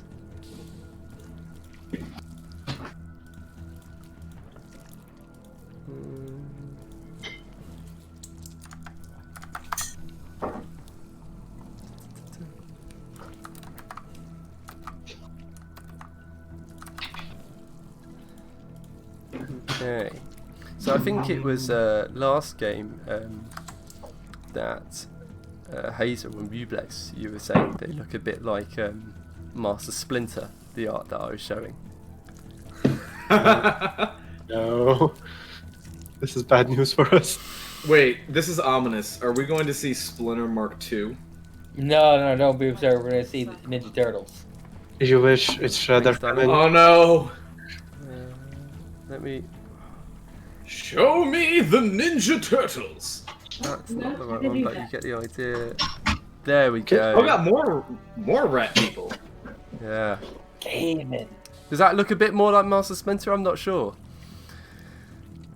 But The It's a bit pixely for quality, me. for some reason, is like 0 and massively pixelated. I'm gonna... On the stream, it looks real good.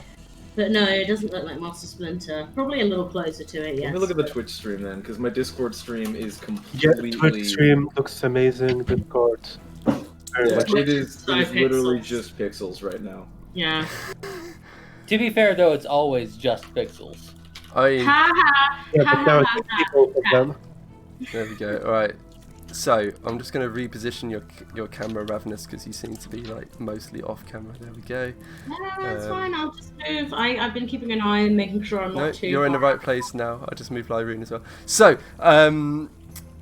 yeah, the this guy, the bandit captain, had been calling out, "Please help, reinforcements!" Blah, yeah, from the west you can hear this padding of bare feet against the cobblestones of the causeways. Rat feet.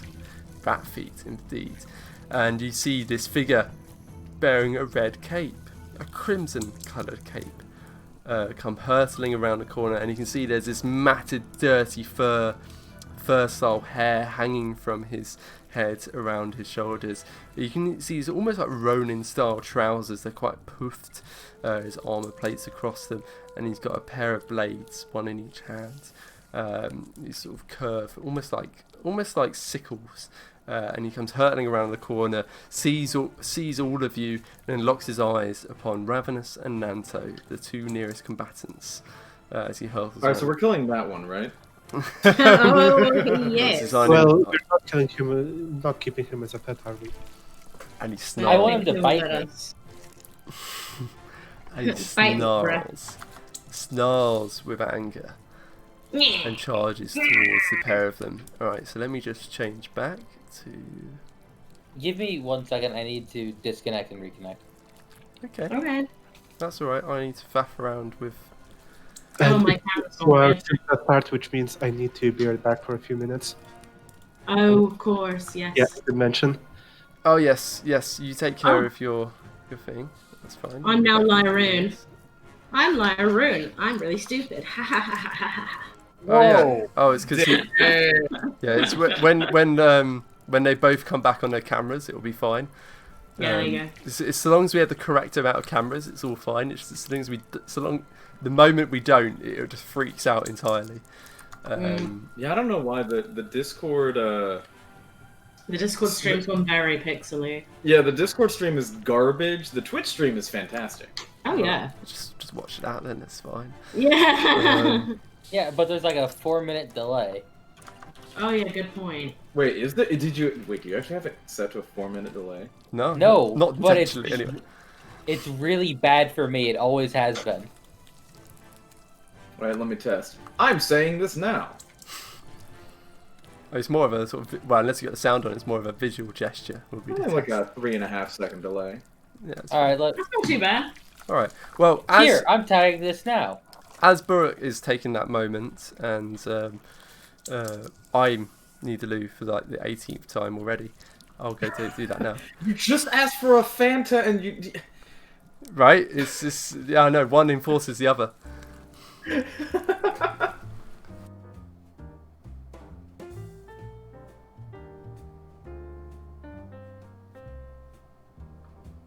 Well then, while the DM is away... Oh no, here it comes! There we go. Alright. And that's why we all hate Nut Gobbler. Ah, Whoa. suddenly 17 nat 20s. Right. It's just... Problem is I end up with like 17 windows open as a result of running this. Hey, desktop. Oh, did you get a flash of my desktop screen? Mm-hmm. The giant scary monster. You know, the worst part, though, is that you have no icons. That's the truly scary part. He does. No, I got rid of them all. Ew, who are you? Well, I never click on icons on my desktop, so I was like, well, why are they there? So I just deleted all of them. I don't think I know you anymore. Divorce. Exactly. Divorce. Right about to say it. Instantaneous. Alright, so let's see what this Rat Ronin can do. Or was that a dodge action? Or sorry, a dash action. No, he does get into combat. Nice. Right. Wait, doesn't Nanto have, like, really terrible AC? Yes, I do! Nice. He is decidedly Wait, squishy. aren't you made of like metal? Why do you have a bad armor class? That makes no Because sense. I don't move! That is wait. He just sort of accepts the hits that are coming towards him, but also he's got insanely high constitution. So like he gets hit a lot, but also he can take a lot of hits. So imagine it as like it's an unmoving, solid piece of metal. You can hit it very easily, but you can't really gouge very deep into it. Exactly. Unless So you're he's- like a boss, and then it's fine. So this other rat humanoid creature looks a lot healthier than the other one. The other one looked like quite some ragged clothing, and he's like breathing heavily, and you're pretty sure he may have had 1 or 2 diseases already before you knocked him into the sewage. This one that you come across now looks in a much healthier state. He's come swinging around the corner. He's got these 2 hook-like blades, and he just comes swinging with both of them and just hacks them both into Nanto's side, and they both Ooh. dig deeply into the metallic form of the bard. Roll me 2 Constitution saving throws, Nanto, for your suggestion spell. 2 questions. 2 answers. One, where does he fit in the Nope, it's order? gone. Sorry, Sammy? Where does he fit in the attack order? At the bottom, Okay, so he's just okay, fine. which is fine. where we are currently. Okay, fine. And then question 2 was, am I now in too close a proximity to do a range attack against him? Exactly. Oh. Well, as in you can do a range attack, but it'll be at a disadvantage. So you Hey. can either disengage, or you can... Or you can wait until I go, and then I can zoom us away. Ooh, interesting. We'll see what that Huh? entails. He goes before Whoa. you anyway, so we'll have to see what that entails. So yeah. Natrage, just so you know, the rat man came swinging around the corner. I don't know if you got... Yeah, I don't think you did get a chance to see the art. I did see the art. Oh, good, because I'm not going back to it. But he came swinging around the corner with a pair of hooked-shaped blades and just hacked them into into Nanto's side, and they both pierced his metallic form because he has stupidly low AC. How much damage did I take? That's not good. It is not good. You took 16 damage. Ow! That's total. a lot of damages. That's a lot of damage. Yes. Ow. Yeah, Yeah, so that Oh, wait. brings Nanto Ooh, down hold from on a sec. 27 HP to 11 HP. And he fails his concentration save on the first save. Why does my sheet says 35 HP? Hold on a sec. Oh, you might need to, the old update for level 4. There we go. yeah, so you should have a okay, bit more so I HP. gained 8 So from more. 35 down to 19. There we go. So, both these curved, sort of hooked, pointed blades, he just swings around, coming around the corner, crunch, and you can hear the sort of strain and squeal of metal give way underneath them. And yeah, it's nasty stuff. He's swung with both of these blades, and he seems to know what he's doing. He seems a lot sort of more muscular, this rat-like creature. He's got this crimson-coloured cape hanging from his shoulders, and you know that he wouldn't have been able to get away with being on the surface looking like how he looks right now. Like, he's clearly a rat person. No one on the surface had talked about a rat person. Make of that what you will. I need to get the combat music starting again, so let me just... I'd just like to confirm one point on that. So, was Nanto in the water as all this happened? No, No, he's nope. not. He You were was already out. So, just to check, what was the constitution for then? Concentration. Concentration saves. yeah. So it's because he had a suggestion spell going on the other rat person. Sam, very quickly, just a piece of info. The name of the swords that the rat has is a sickle sword. Sickle sword.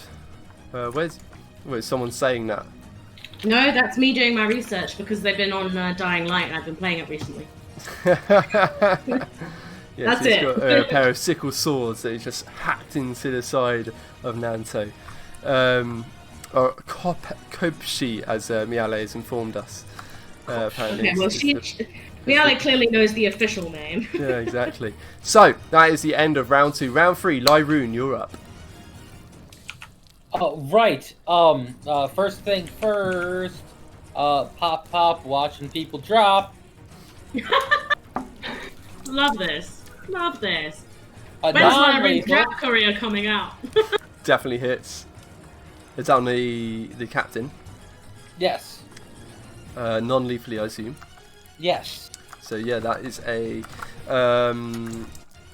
sorry, let me get up. 21 to hit, 9 damage. He's unconscious. So how do you want to do that? Just a uppercut to the chin. The ones that really just cause you to black out just right there. Yeah. So I mean, his jaw was already broken from the previous punch elbow.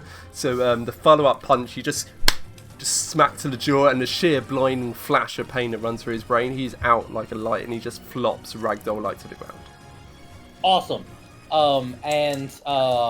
With my movement, since Nanto's in trouble, and he's a good boy, Like a dog. Excuse you. Can I get around to Nanto? 5, 10, 15, 20, 25, 30. That's fair. You have, what's your movement speed, sorry? 45. It's monstrous 45. So I'll allow you to be running along the edge of the causeway. Tell you what. I am up on the wall. Because you're on the wall, so so they can it works. stand next to Yeah, each so other. you're fine. Yeah, go for it. Alright, cool. And then I frown at the rat man. Oh, that's definitely a wisdom save for frowning. Oh, that's damage. a wisdom saving throw. I frown attack. My heart. Let's see how he does. Yeah. So that's my turn. All right. You punched just the once, right? Wait. Yeah. Let me look at something. So that funny thing with the unarmed, the sort of second. Yes. Okay. Yeah, I can do offhand that. I can do attacks. that. Yeah. It doesn't say it has to be Consecutive. consecutive. Yeah. So in my excellent. case, it's fine. Boop. Nice. And boop. Oh, nice. Yeah. How tall is this rat man? He's about humanoid height. About 5'12". Cool. Just punch the shoulder. Just. What? No. You Just take look that. at his shoulder. You take that back. People aren't 5'12". All right. 512. I did that once. I think that was for my character Artemis, and nobody picked up that I wrote 5'12" as his height. Oh yeah, I'm 336. You're 5'11.90 something. Okay, so so Lyroon, in a very quick succession of seconds, bam, just clocks on the jaw of the bandit captain. He just goes out like a light and just ragdolls to the ground, and he turns around and just goes sprinting across the wooden bridge to the west, making over towards Nanto's side to defend her bard friend, who is utterly incapable of defending himself, and comes whacking in with another punch, is it? Yeah. Just, sort of leaps up in the air and just wham! Just cracks him across the jaw. He's always going for the jaw today, and the rat man just rocks from the blow. Doesn't seem too bothered though. That's fair. I got plenty more where those come from. This guy looks a lot tougher than the other guy you took on. Right, so that brings us to Brooke's turn. Brooke, you are newly healed. So got a total of 6 HP. Out of...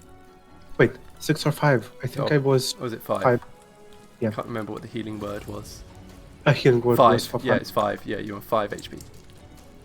So that's one thing settled.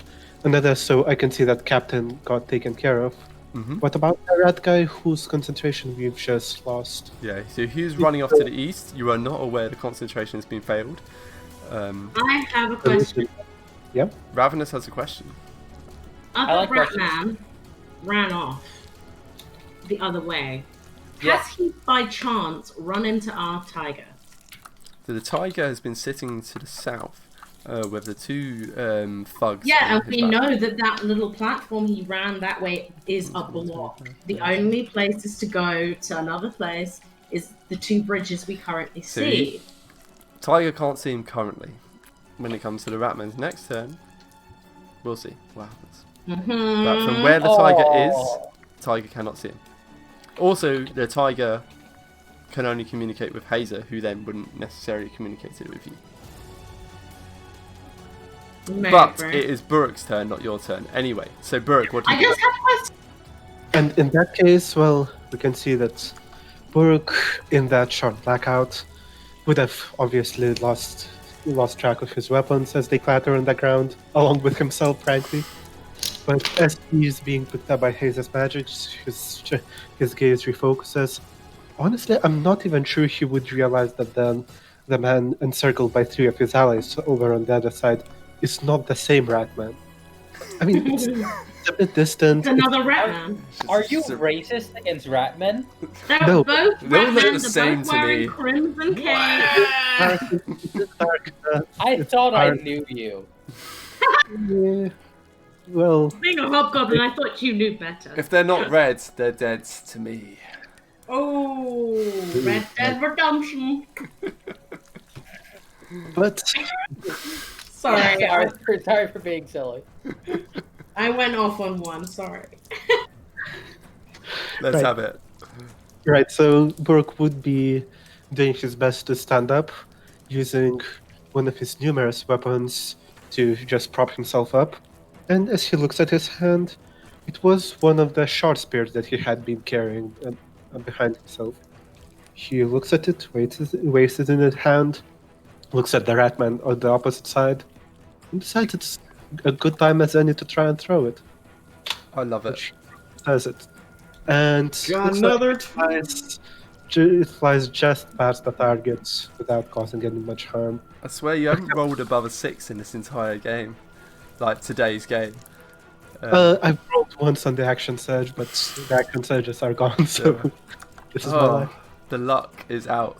So, yeah, it's exactly that. So, Brooke takes the spear in hand, hefts it up, holds it with all his might, and it just goes sailing straight over the rat man. Just goes. You can hear it rattling against the cobblestones in the distance. Unfortunately, it's well off target, but that does leave your movement still clear. I think I've used half of my movement to get up, Yes, and you do. frankly, this seems like a fairly serviceable spot. as long as I can see behind the corner towards the eastern side, I think I'm fairly happy with this air spot. Cool. Okay, so maybe like there. Just little, just like 5 foot move forward to hurl, almost like javelin throwing. Sure. Yeah. Just moves forward and hurls, and it just sails off into the distance. Unfortunately, just 5 foot to, well, about 3 foot to the right of the rat man. Maybe your eyes are a bit still too blurry from having just been resurrected from death's door. Yeah, I that hate sounds to tell you guys, but we have just lost Mublex. Oh. No. Dear. Alright, well, it's not a problem yet until it comes to his turn. So we'll just keep cracking on and hoping that he resurrects. Otherwise, I will take his turn for him, and that will totally be fine, right? Nanto, it's your turn. Alrighty. He's back. Oh. Yay. Welcome back. I know precisely what I am doing. So, Baruch did not move after getting up. About 5 foot, but basically no. Oh, Okay. that's good forward. Well, first thing I'm going to do is I'm going to use my glamour inspiration. Nice. So having just gotten chunked into me, just kind of like Nanto just kind of looks down at it and then, ouch! Could you not do that in the future, please? And he's going to. Suddenly his garb again flashes a different color, a vibrant green this time, and a wave of inspiration pulses out from him. I'd like to use that on myself, Oh no. on Ravenous, and on Baruch. Nice. So everyone gets 5 temporary hit points, and you may right now use your reaction to move up to your speed without provoking attacks of opportunity. How many times a day can he do this? It's a very handy talent. It uses a bardic inspiration. Just So outclasses all the other bard subclasses, in my opinion. I have 1 of these left. Cool. Okay. Ravenous would like to take full advantage of this new amount of movement she is allowed to get, and make her way onto the ceiling and as far away north from the attacker as possible. North. Specifically north. To lit up. Yes. Where they came from? And how much Yeah. of the movement was it? It's up to All your of move it. speed. Up to your movement speed. Yep. So you can get about there, basically. That's fine. Okay. And then Yeah, I if it can I say? was Lyra goes very far. Sorry? Nothing, don't worry about it. Cool. My room runs Nanto to the would like hills. to move southeast across the bridge as far as he can. So you did it on yourself as well, so you don't take an AoE. Correct. Yeah, so you can get... So technically so use you my would- reaction. 5, 10, 15, 20, 25, 30. So you can get that. I like to imagine that he kind of like a gust of wind almost like pseudo levitates him back for a second, just to kind of flavor the lack of attack of opportunity. And then Baruch may also move up to their move speed. Which I will do with pleasure, going southwest across the bridge towards them. 5, 10, 15, 20... Change places. Yeah, I was gonna say this is pretty much change places. Yeah, exactly. Perfect. I mean, which fits Nanto perfectly, actually. So yeah, this what colour was the light? Dear. It was a vibrant green. So it's vibrant How can green you light. forget this every time? I know it's green, but I always wonder if it's a shade of green. It says vibrant green light Eggshell green. illuminates. A lime vibrant green. A lime vibrant green just illuminates across the various brightly coloured fabrics crossing Nanto's form and washes out from him, and immediately you can see it envelops, Ravenous envelops Baruch, and both of them feel suddenly a surge of inspiration from them. They can suddenly move too quickly for anyone to react. So while Nanto's just like, move towards the enemy, and just starts stomping south and then west across the bridge, and it's almost like a sound of tinkling cutlery that comes from him, from all the various weapons covering him. Meanwhile, Ravenous just takes that opportunity, like, yep, I'm out of here, and just runs straight up the wall that she's next to, thanks to her slippers of spider climbing, and then across the ceiling, well out of combat, melee range, well out of any danger, and just into position on top of the ceiling. From her position, we'll come to that in a minute, but the rest of Nanto's turn. I still have my standard action, which I am going to use to fairy fire this rat. Okay. Not I assume mocking you're him. positioning it so it doesn't get anyone else and it just gets him. Is that one of those ones that goes round walls? There's It's no a- wall here. So it would, if I position it just above the, the center of it is just above the rat, it should hit to the left of the wall and down. And the livelihood as well. Oh no, this It is- No. It'd be on your edge, so that it didn't hit So it's a Lauren. 20-foot cube, so I could include. Either way, the center of it would include the left area as well. Mm-hmm. No, Yeah, there's an important reason why I ask this.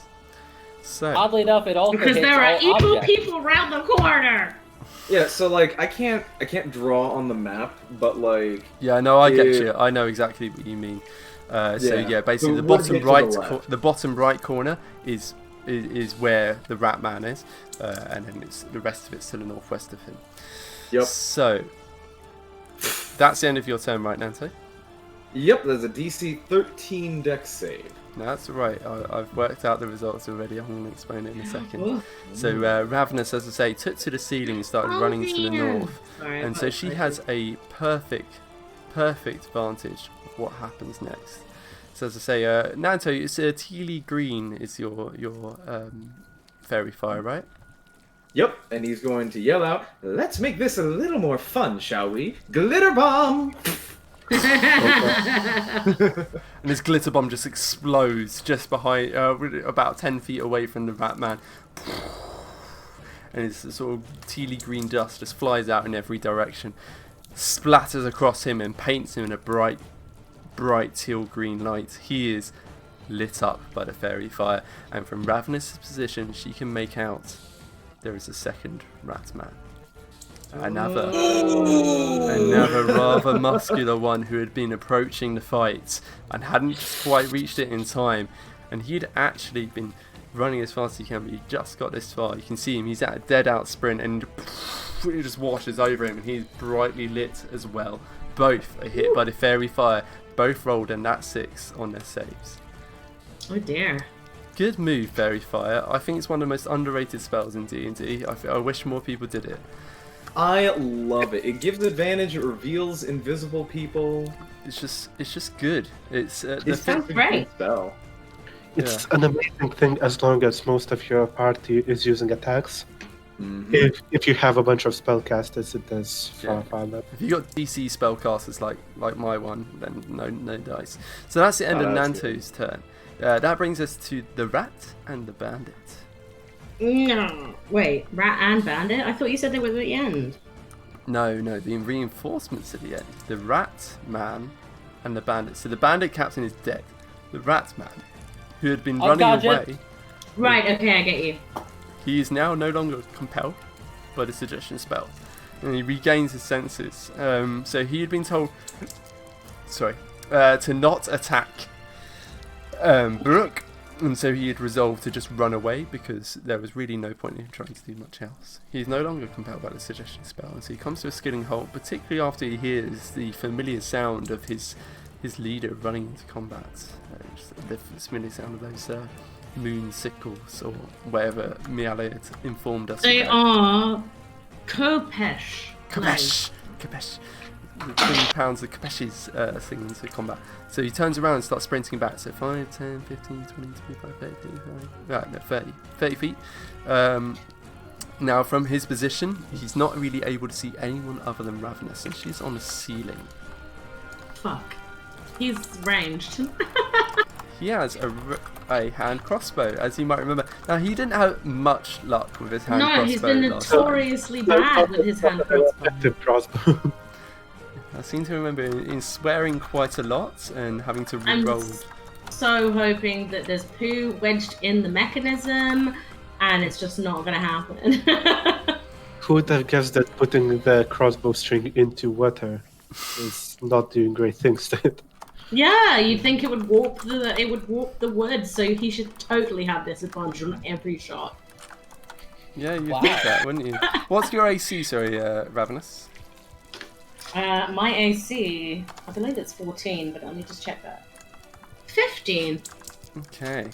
Well, so the rat man, the more diseased, weaker looking rat man compared to this other rat man that you've witnessed, comes running in from the, turns around, sort of comes to a skidding halt as the suggestion spell's influence over it and weakens, and then cancels out entirely. And he's like, "Oh right, yeah, I'm meant to be helping," and then turns around and brings around his hand crossbow and immediately starts sprinting back into the fight, levels it, sort of angles it on top of his arm, levels up towards the one opponent he can see, and that's this tiefling, this skinny looking female tiefling who's hanging upside down from the ceiling, and he sort of snarls like, "I got you now," pulls the trigger, and the crossbow bolt comes flying in,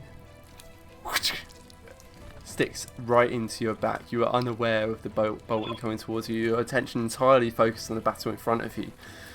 10 damage. And then I turn to him and tell him, "You will regret your decision." And as you're quipping, he's slamming another crossbow bolt into his hand crossbow and leveling it again. And another one comes flying into your chest. And there's another 6 piercing damage. So a total of 16 piercing damage. Okay. But you have temporary health points thanks to Pops. Yes, To the thank you. tune I of do have to the tune of 5, I believe. Yes, 5 temporary hit points. Yes. So I'll write for you what the command is, Sammy. There you go. That's what you need to type in. So effectively, you lose 11 off your total hit points from. Do I not just wait? What do you mean? Oh, from my main one, right? Okay.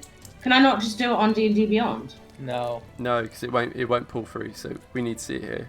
But What's the point then? I'm on Nanto's side now. what on Dice Cloud? You trust me, you do not want Dice Cloud, Sammy. I'm not like Hey. But if it won't pull through, I'm not happy. Anyway, you've lost 11 hit points. One of those was actually a nat 20. Ooh. Lucky you. Come on, he's been having so much trouble, and then suddenly. he Well, goes- exactly. He was due a lucky round. I mean, you know, this poor guy. He's had such a bad day. So anyway, he's come running back into the thick of the fight, and he's fired off 2 crossbow bolts. One took you in the back, and just as you turn around to start quipping, the other one takes you into the chest. The bandit is already down and I think he's bleeding out, in fact. Ravenous, it's now your turn. Okay, well, I am so furious at this human. Sorry, I have to. I'm sorry. It's whenever Odin barks. So I'm furious at this creature now because he's basically just like this is the first damage I've taken this entire campaign effectively. So I'm so mad. How dare! Rabbit is going to. She can't hex him, unfortunately, but she's gonna go Eldritch Blast him. Eldritch Blast. Eldritch Blast. In that Texas accent, because what is it, Fjord? I think that's how he pronounces it. 21 to hit. That definitely hits. Roll me damage. 13 damage. Okay, 13 damage is pretty nice. So that's the rat man, isn't it? Oh my god. Yeah. That's Ratman that we already hurt. Yeah, that's pretty good. I'm so mad at him right now. My rage is fueling this. Yeah, so Ravenous, and he's already like diseased, and you can see there's a few mats of like matted fur, and he's pretty in a grim state. And she just summons forth this purple, sparkling meteorite that she's well known for. She's got a crossbow bolt sticking out of her chest and her back, and there's like rivulets of blood running down either side of her, and it stands out pretty clearly from her blue skin. These rivulets of. Would you have red blood? Would it be blue they're blood? running up me. It'd be red blood. They'd be running up you, yeah. But I don't know, because she's a blue tiefling. Anyway, they're running up you because you're upside down. So yeah, indeed, it's starting to get towards your face. And just as it's about to get into your eyes and starts thinking, and you just release the meteorite. And it just goes flying through the air, not warbling as we learnt last game, but flying through the air and just smacks into his face, and it just incinerates the snout, and it just almost Thanos snapping style just disintegrates before your eyes, and all that's left is this sort of scarred, blackened bone of a face, just musk, and it just collapses backward, ragdoll like he's dead. So, and then Ravenous quips, I told you you would regret this. Fair enough. Yeah. If you ever needed to cement into Burrock's mind that magic is dangerous. Thankfully, It's you fine. can't see. I was going to say it's around the corner. You didn't see any of that. You just saw the meteorite go off, and then this quip. Yeah, the rat man is dead. Good. Evil bastard. There you go. Right. Next turn is Hazer.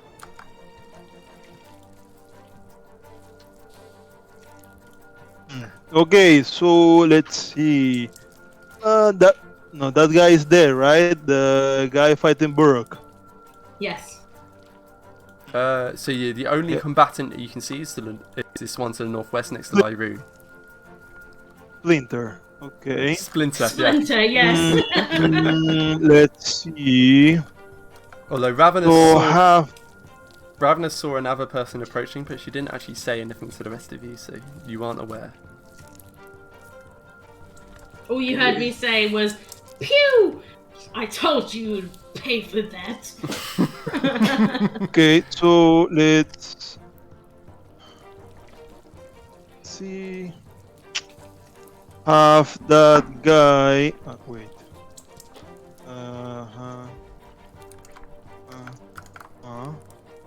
So you Okay. are within 30 feet of him. Your tiger is well far away and got a couple of thugs on his back. But yeah, you can cast spells, you can shoot crossbows, you can, there's someone within 5 feet of him, so you can sneak attack and such. It's whatever you want to do. Okay, that guy is 30 feet. 30 feet. Okay, I'm gonna go close with Ooh, nice. with that and have him roll a con DC. Okay. So how are you doing for... Yeah, there you go. I was going to say that's your last second level spell slot. So Hazer is going to use cast blindness / deafness. I assume blindness is what you're going to use this time, because I've never ever heard of anyone using deafness. Yeah, Use same. deafness on a spellcaster so they have a chance to fail their spells, but that was in Pathfinder. I don't know if that's the way they do it here. Yeah, Not that I've heard of. Yeah, why would you ever bother? So that is on this more strong looking character. What is it? What kind of save is it? Sorry. It's a Con. con save. Con save. Let's see how they do. What's your DC? 13. They got a 13. So I think that means they save, unfortunately. So yeah, you see a ripple of blackness, black shadows start rippling across their eyes. This fairy fire, this lit. They're already brightly glowing from the fairy fire from Nanto's attack. Yeah, I'm alright, thank you. And you can see the shadows start rippling across their eyes, and then with a shrug of concentration, like, and it's this sort of hisping rasp. The shadows recede away, and they shrug off their blindness, deafness. Unfortunately, no effect. Okay. I'm gonna move then full 35 feet closer to that guy. 5, 10, 15, 20, 25, 30. Oh, sorry, no, let me count that again. 5, 10, 15, 20, 25, 30. 35? That's 35 there. Okay, that guy is 10 feet from me, right? Yep, right now he's 10 feet away from you. Okay, so I'm gonna end my turn, and as soon as he starts, he need to roll another con save for Yeah. my spores. Yeah, very nice. That actually works out beautifully for your spore attack. Okay, so that is the end of Hazer's turn, and in fact that is the start of his turn. So we'll do that Constitution saving throw right away. Ooh, not pound symbol. Nat 20s to Constitution saving throw, I'm afraid. So yeah, the spores emanating out from Hayes' body, they start flooding over him, and he seems utterly unbothered. When he's spent his life living in a sewer, surrounded by sewage, spores are not a particular problem for such a creature, I'm afraid. So, next up is, in fact, their turn. So, a new combatant enters the fight. Time for me to bring up the second of today's character art. I can just hear Super Smash Bros. Music in the background as new character joins the fight. A new challenger! In fact, to that point, I've noticed that Rhythm has run out of music, so it's time for me to put on the only other playlist that I have available that's copyright free. Play. The other. Oh no! Sorry. Oh, I put on the same playlist. Well, we're just gonna have to deal with it now. The thing is, I really like the Witcher playlist. I wish I could use it. I know, but you can't use it. Except for Nanta's beautiful rendition. Oh, I'm so sorry. Did I just DMCA you? Oh, I'm sorry. Oh no, I don't think it accounts. Oh, I didn't want some love. Please give him love. So Yay! here we go. Here are the two rat folk that you are now facing. So there's Wait, Okay, the one on the left is hardly a rat at this point. It's basically a You're cat gonna with a shut rat tail. Why does he have a tiny, weird, like, small baby with him? Why indeed? That's an interesting question. I'm glad you asked, Ravenous. I feel like the baby is the one controlling it, the big boy.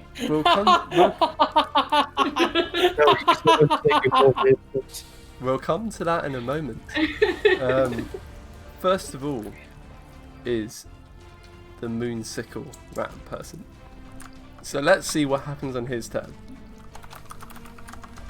So as the Moonsicle rat person is moving with his blades and starting to hack towards a nearest opponent around him, this other character, he looks a bit thicker set, but he's got this massive weighty club in one hand. In the other, he's got a baby, sort of weird baby rat person clutched in the other, and he comes hurtling around the corner, ready to come swinging. So, what does the hook? What was the term that Miale gave us for the hooks? I think it's... A what? Kapash! Comes swinging with the kapashes. 2 kapashes. Let's see what they do to, let's see. Lyroon. No one can touch me because I'm on the ceiling. Sorry. No one can touch you because you're on the ceiling. They can definitely touch Lyroon, especially when they get these rolls. So. No, of course they can touch him because his rolls are dirt. Too much. Oh, those are disappointing damage rolls, guys. So he comes swinging around. He's got these 2 hook style, almost like moonsicle blades. One comes slashing in towards Lyroon, and he just... Kunk's probably not the right word. It just slits neatly between his ribs and carves deeply, and it starts just getting towards some of his vital organs. 7 piercing damage from that blow, and it was a nat 20. Jeez! That's 2 nat 20s in a row that I've rolled. But and then the second one comes swinging and just slits across his chest and just brings open this 2 sort of almost like flapping fleshes. Flapping wounds, flapping skin just opened up from it, and there's red lines that's bleeding down his front. There's another 9 piercing damage. Note, more piercing damage from the non-nat 20 than from the regular hits. So, Nat 20s ain't everything. yeah, just how bad my damage rolls were. So that is for a total of 16 piercing damage done to Lyroon. This rat man with the 2 moonsicle blades just swinging, carving apart whatever's in front of him. He's determined to take down whoever he can get to. May I ask for the map to be brought back up? Oh, sorry, yeah. The beautiful... We're just seeing like beefy rat man. Yeah, and beefy rat man has not baby arrived. old man child. Okay, does the man child look like a man child, or does it look like? He looks exactly what he looked like. Baby My man God, child.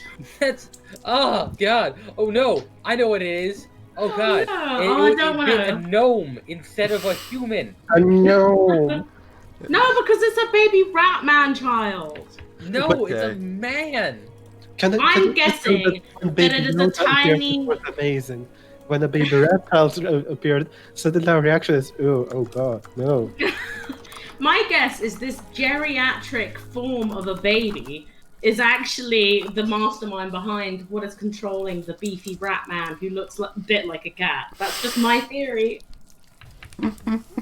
And that's just a game theory. Yeah. Okay. What's your AC again? Sorry, Lyroon. 16, 17. Yeah, so then this second character, much beefier with a weighty club in hand, comes round the corner. The other reinforcement from the other Roman's call, swinging with his mighty club. And these two hooks have one sliced into your ribs and hooked between two ribs and started trying to tear away a vital organ. The other came slashing across your chest and just opened up a pair of ribbons. And you're like, ah! You're just swinging back from the blows and rearing backwards, and the club just comes swinging. It's about a centimetre in front of your eyes. It just comes swinging. You can feel the whistling of the air, and he's like, you will pay for interfering with our plans. Brings it swinging overhead towards you, and you just leap backwards out of the way. Crazy monk shit saving you for this day. So, 2 hits, 2 He misses. doesn't even know that I breed the children. They don't know anything about the children as of yet. He's got a child in his hand though, and the child seems oddly fine with everything that's happened. The child that you're looking at's held in one hand, so he's doing all of this with a club held in one hand. The other It's hand a holding geriatric rat child. this geriatric looking. I mean, the rat child. That's what it looks like. So the rat child. Let's describe them properly. They look weird.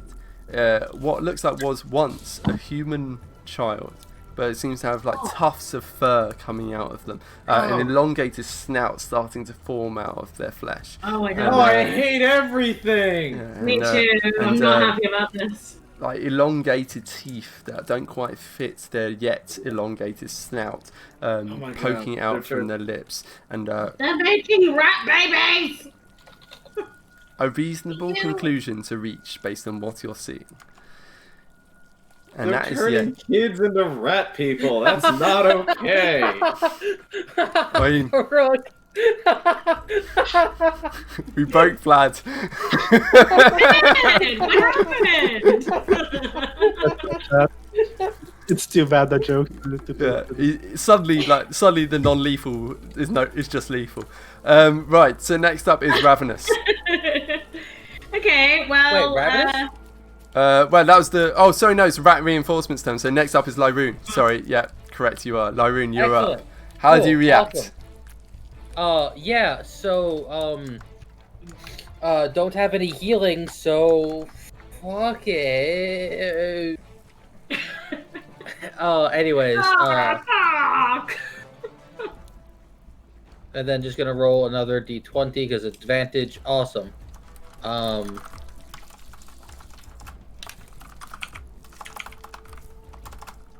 Yeah, so 23 to hit for 7 damage.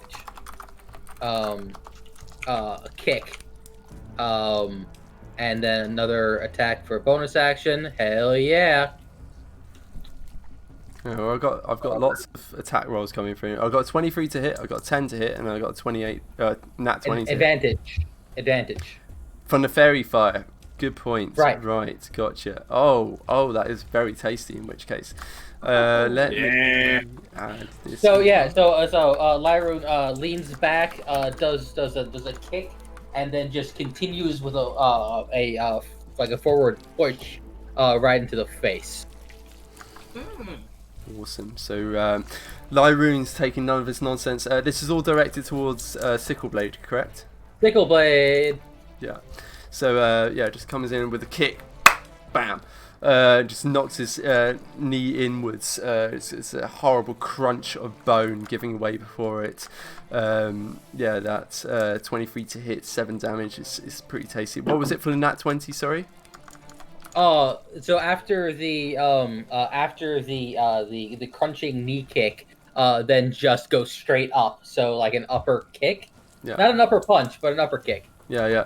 Almost like a roundhouse kick, just swinging around with his foot and just cracks him against the jaw. I mean, Lyroon is all about the jaws today. This is to be the 3rd or 4th jaw hit today, and you can just see his jaw just misaligned. Not slightly, it's not cracked, it's not broken, but it's certainly.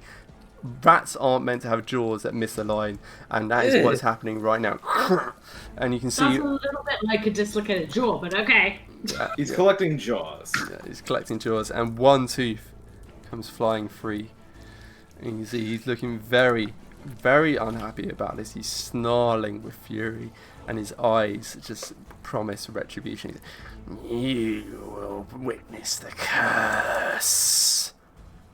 What will I witness? The curse. Okay, I do hear. Oh yeah! And then after the incredible display of power, of martial power, Lyron will say, "I need some help." I'm here for you, buddy. This is That's like not what Rabla says. ever so slight panicking coming from Lyroon. Well, don't worry, you have a pale red man coming towards you.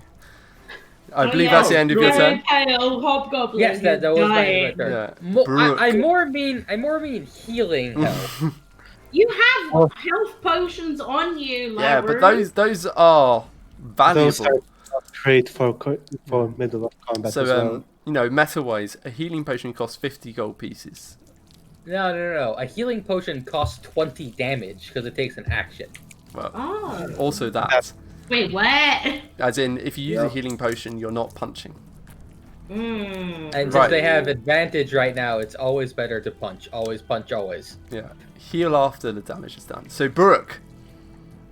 Right, Or so rather, Buruk. yeah, Borok. Borok, the master. I'm trying. Yeah, it's getting there. The dyslexia does not help the situation for me. What becomes... Language barrier. I mean, with a U either side of the R, it's just...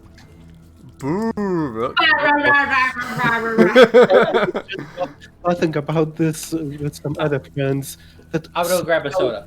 somehow they Okay.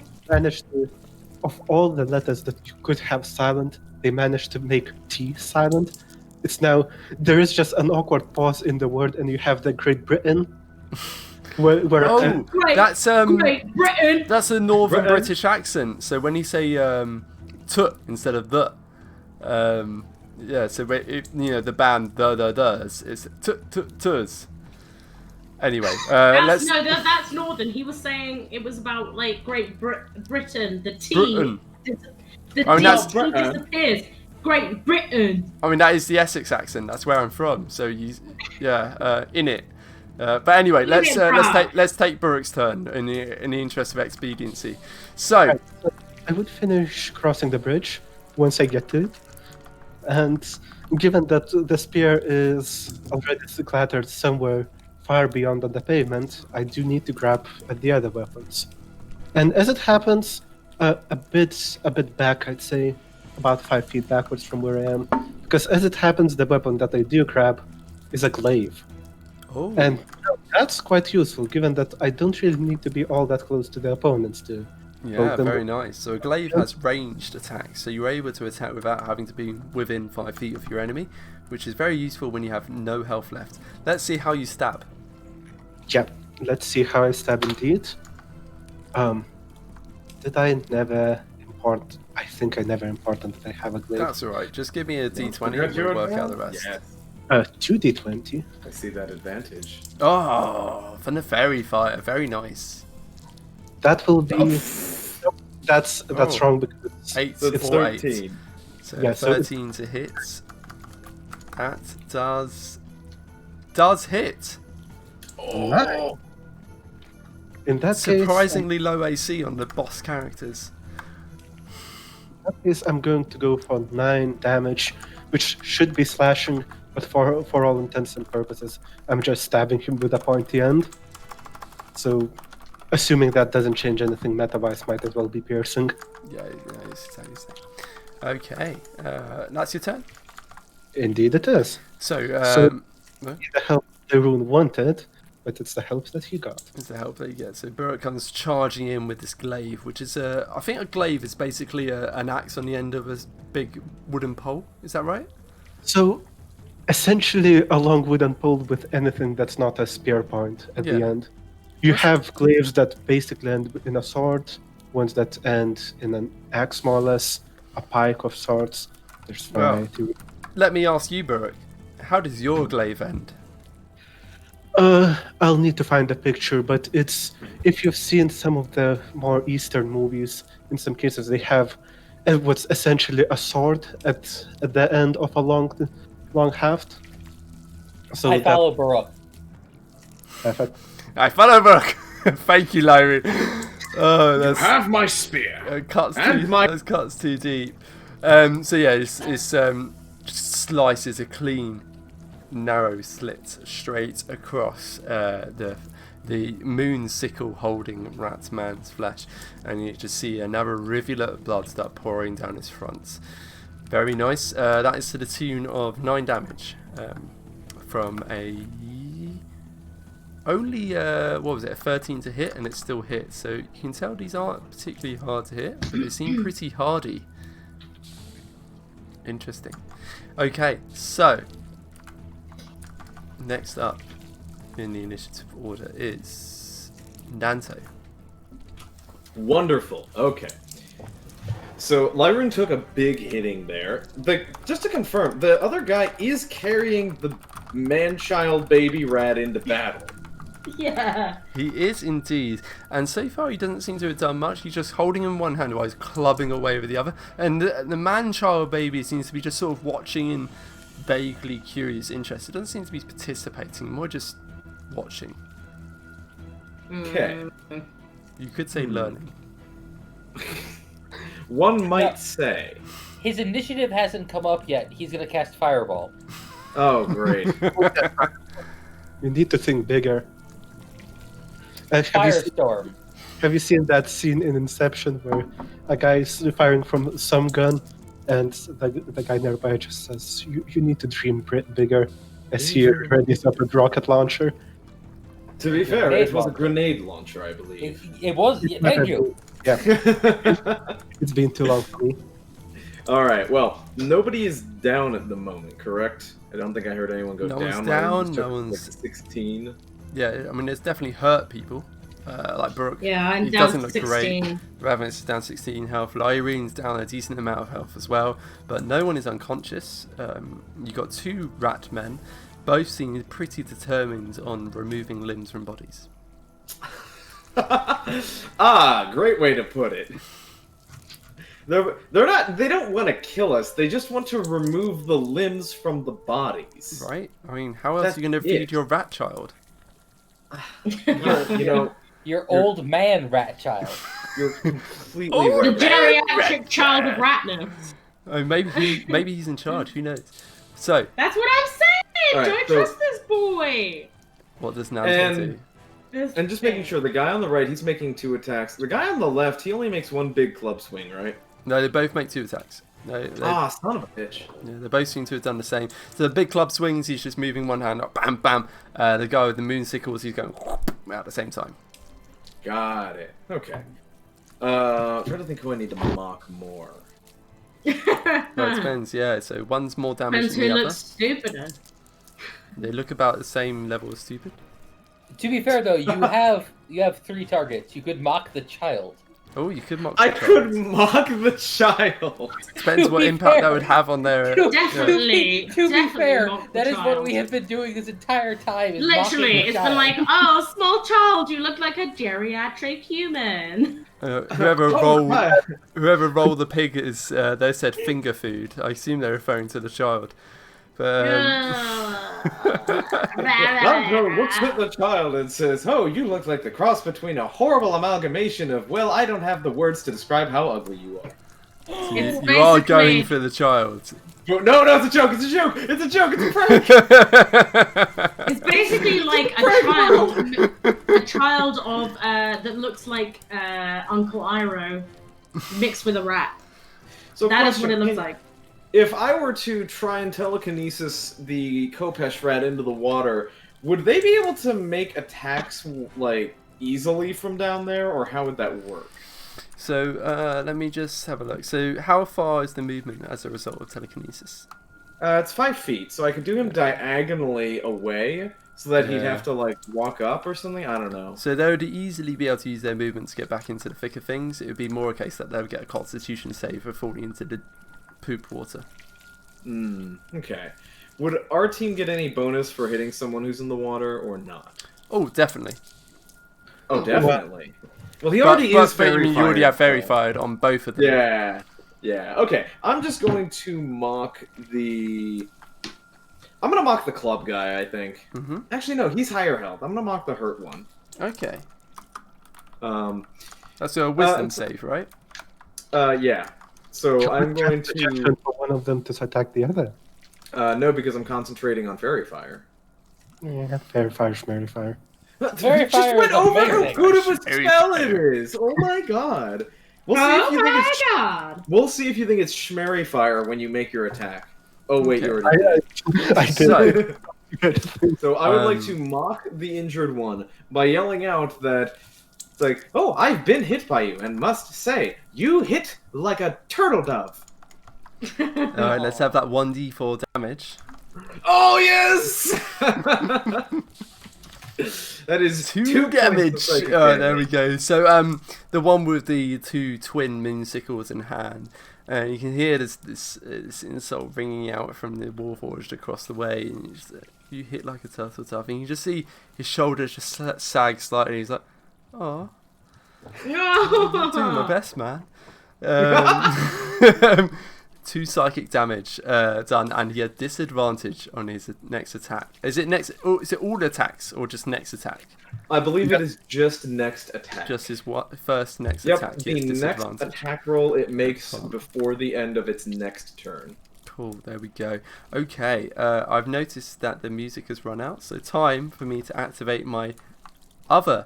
The one of the other two. I wish. I wish. It'd be so much better than what I can put on for free. Okay, so Obviously, what we need to do is we need to hire Kina to sing us a whole bunch of songs. Yes, yeah, obviously. apparently he's a good singer. Very much so, from the little bits that we had. Okay, so that's the end of Nanto's turn. So that brings us to the rat and the bandit. Obviously, the bandit is dead, so that brings us, and the rat is dead. Unconscious! Unconscious! I got it! Actually, both the rat and the bandit are unconscious. So that brings us straight to Ravenous's turn. Who's left? Right, as in the 2 new rat folk, the stronger, tougher looking rat folk, including Rat Baby Man and Moonsicle Man. They're both fine, but the rat man who had run away earlier. Can I use my mage hand to steal the rat baby? You can certainly try. Okay, cool. Let's do this. How do I do that? You're gonna have to tell me what to roll because I don't think I have a spell for it. Roll me a d20 first.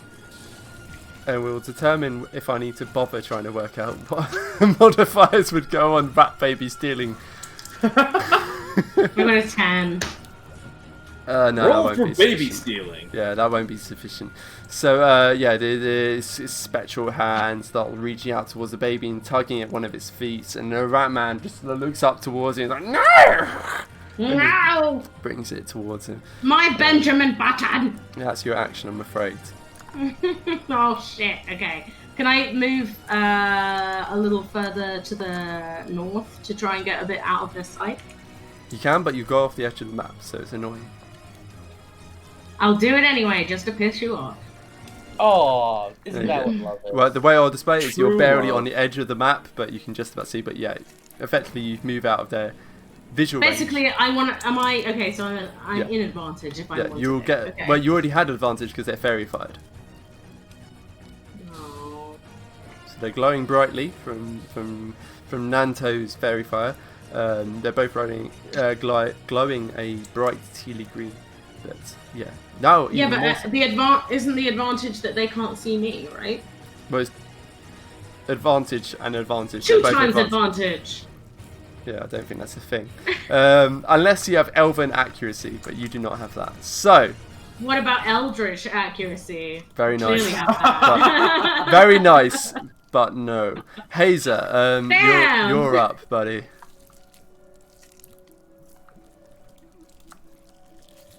So Hazer's. Okay, so yeah. ooh, I dared. The one to the left of the room is the baby one, or is the one that is on the in front of Yeah. her? So the one to the left is the one who's taking more damage. The one to the right is the one who's holding a baby. Oh, okay, okay. So I'm gonna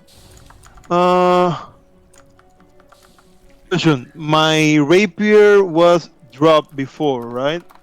Yeah. So you dropped it in order to be able to get out your hand crossbow, but oh yeah, and you've run west since then. Okay, so I'm gonna smack with my. Let's try something. Let's see. What is it? Okay.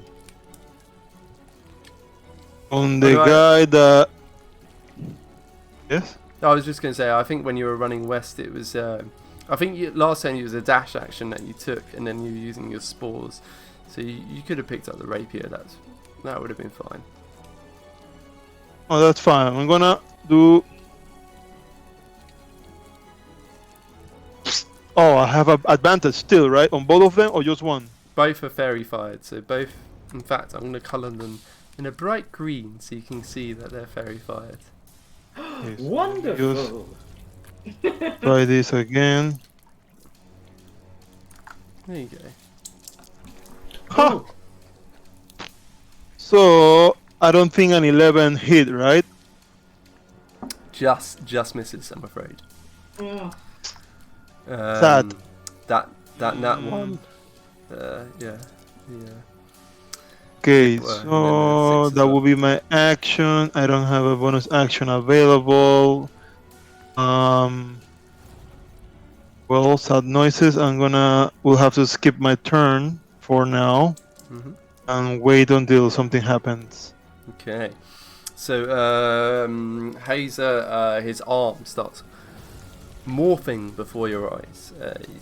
His sharp prongs start sticking out from his flesh, and the end of his fingers start morphing into almost more like a vine-shaped tendril studded with those same forms. He launches it forward, and it tries to wrap around the moonsickle-wielding rat form's wrist, but he just snaps it out of the hand, out of way in time, and the tendrils just snap on nothing.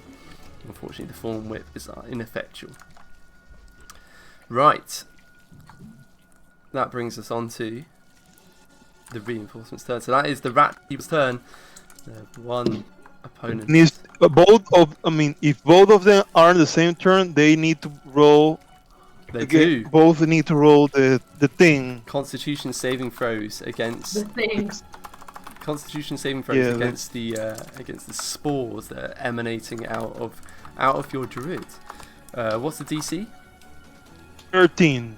13. So the one with the sickles, you can see that these constant spores that are flooding out of Hazer, that are the mushrooms atop his shoulders that are just flooding outwards. They started setting in, they started seeping into his mouth and eyes, and he's just starting to wince, and there's pain just coming out from them. What's the effect of your spores? They just do 4 in this because I have my symbiotic entity active. They do 2d4 of necrotic damage, Yeah, exactly. So and I got an awesome 4 in total of necrotic damage. cool.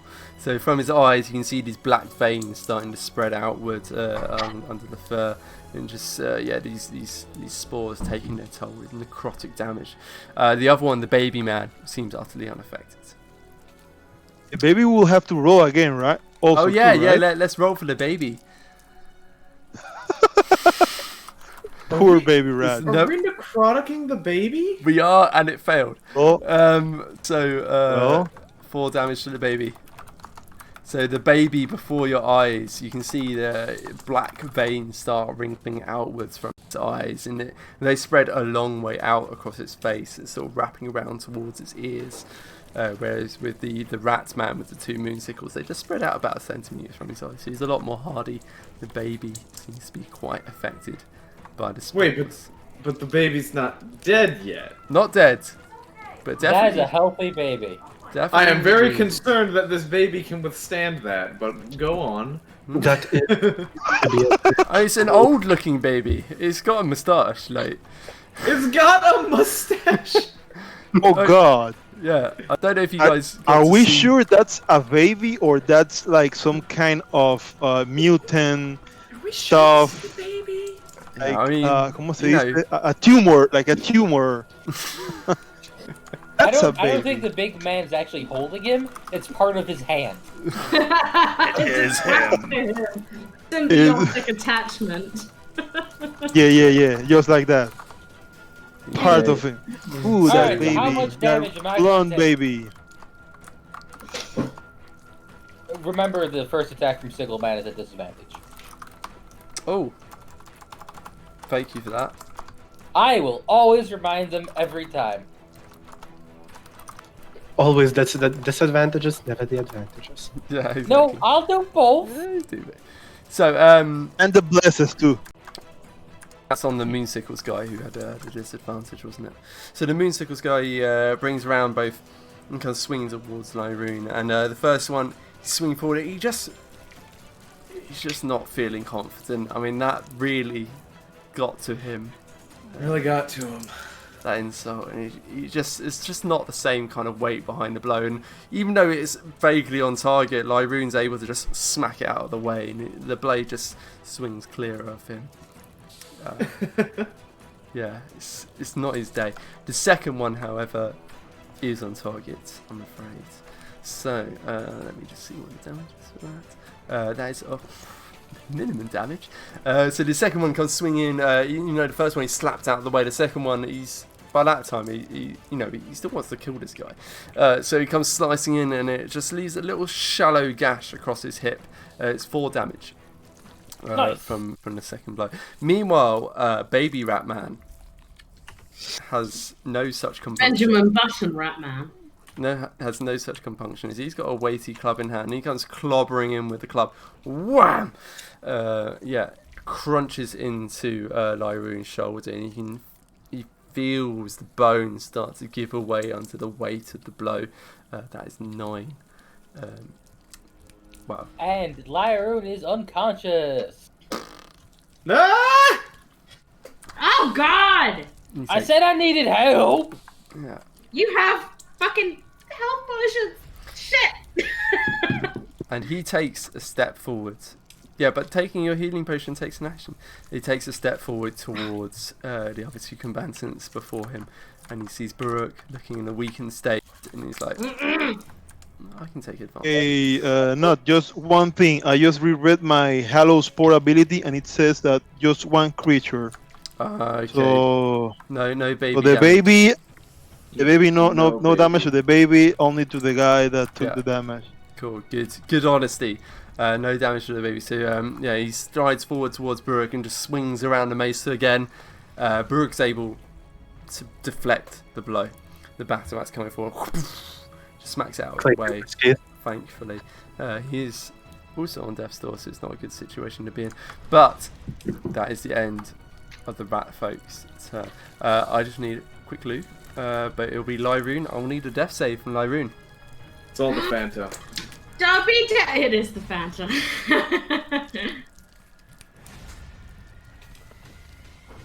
By the way, I apologize. I've been very not paying attention. I've just had my mom's been hacked on Facebook, and I've been telling everyone I know that has her on Facebook not to click any links that she's been sending. So Ooh, that's.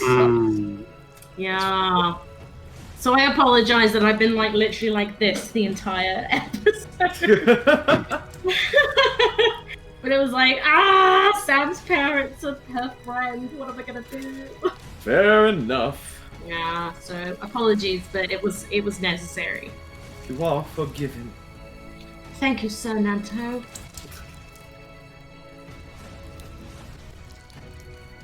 And thank you for my temporary hit points. If I didn't have your hit points, I'd be on 11 health right now. Yay! Yeah. I'm impressed by how useful that ability is. It's so good. You take a bonus action and 1 inspiration die. to give 15 health out, which is about 3 healing words worth. Yep. It's more than a decent cure wounds would give. Mhm. And everyone gets to reposition without provoking. yeah, a free disengage for everyone with Oh, mobility. that was great. Because I was like, oh god, I'm gonna have to primal savagery. Oh. Oh, don't do that. No. I mean, you've gotten extraordinarily lucky with every single time you've used it, but no. Good news. I nat 20 the death save. Got up and attacked twice. Also crit both attacks. Of for course, 22 yeah, we damage all total. saw it. We all Yes, saw it. accidentally- yes. I mean, I accidentally- you did pass I it. accidentally deleted it out of Avery. Yeah, So, the Avery spam channel didn't quite pick it up, but we all saw it happen at the time. We all saw it, Yep. every single one of us. Yeah. You can even ask the the people in Twitch chat. They'll I'm definitely sure vouch that they for would it. agree with us. Twitch chat, back us up. Didn't he roll just a bunch of nat 20s? 3 of them in a row. I mean, they're too busy talking about parents on Facebook, so. Back us up, chat. You wouldn't find a single person on Twitch who would disagree with Vlad right now. Exactly. Okay, so. Lyroon continues. Well, doesn't bleed out on the ground. He seems to be able to take the blow reasonably well. Seems to have fallen ragdoll to the ground, but not bleeding out just yet. Holding dearly onto life. Next comes Brooke. Indeed. And I'm going to do the exact same thing as I did just a moment ago. I'm going to try and stab another of the enemies off with hopes of getting Lyroon a little more breathing room.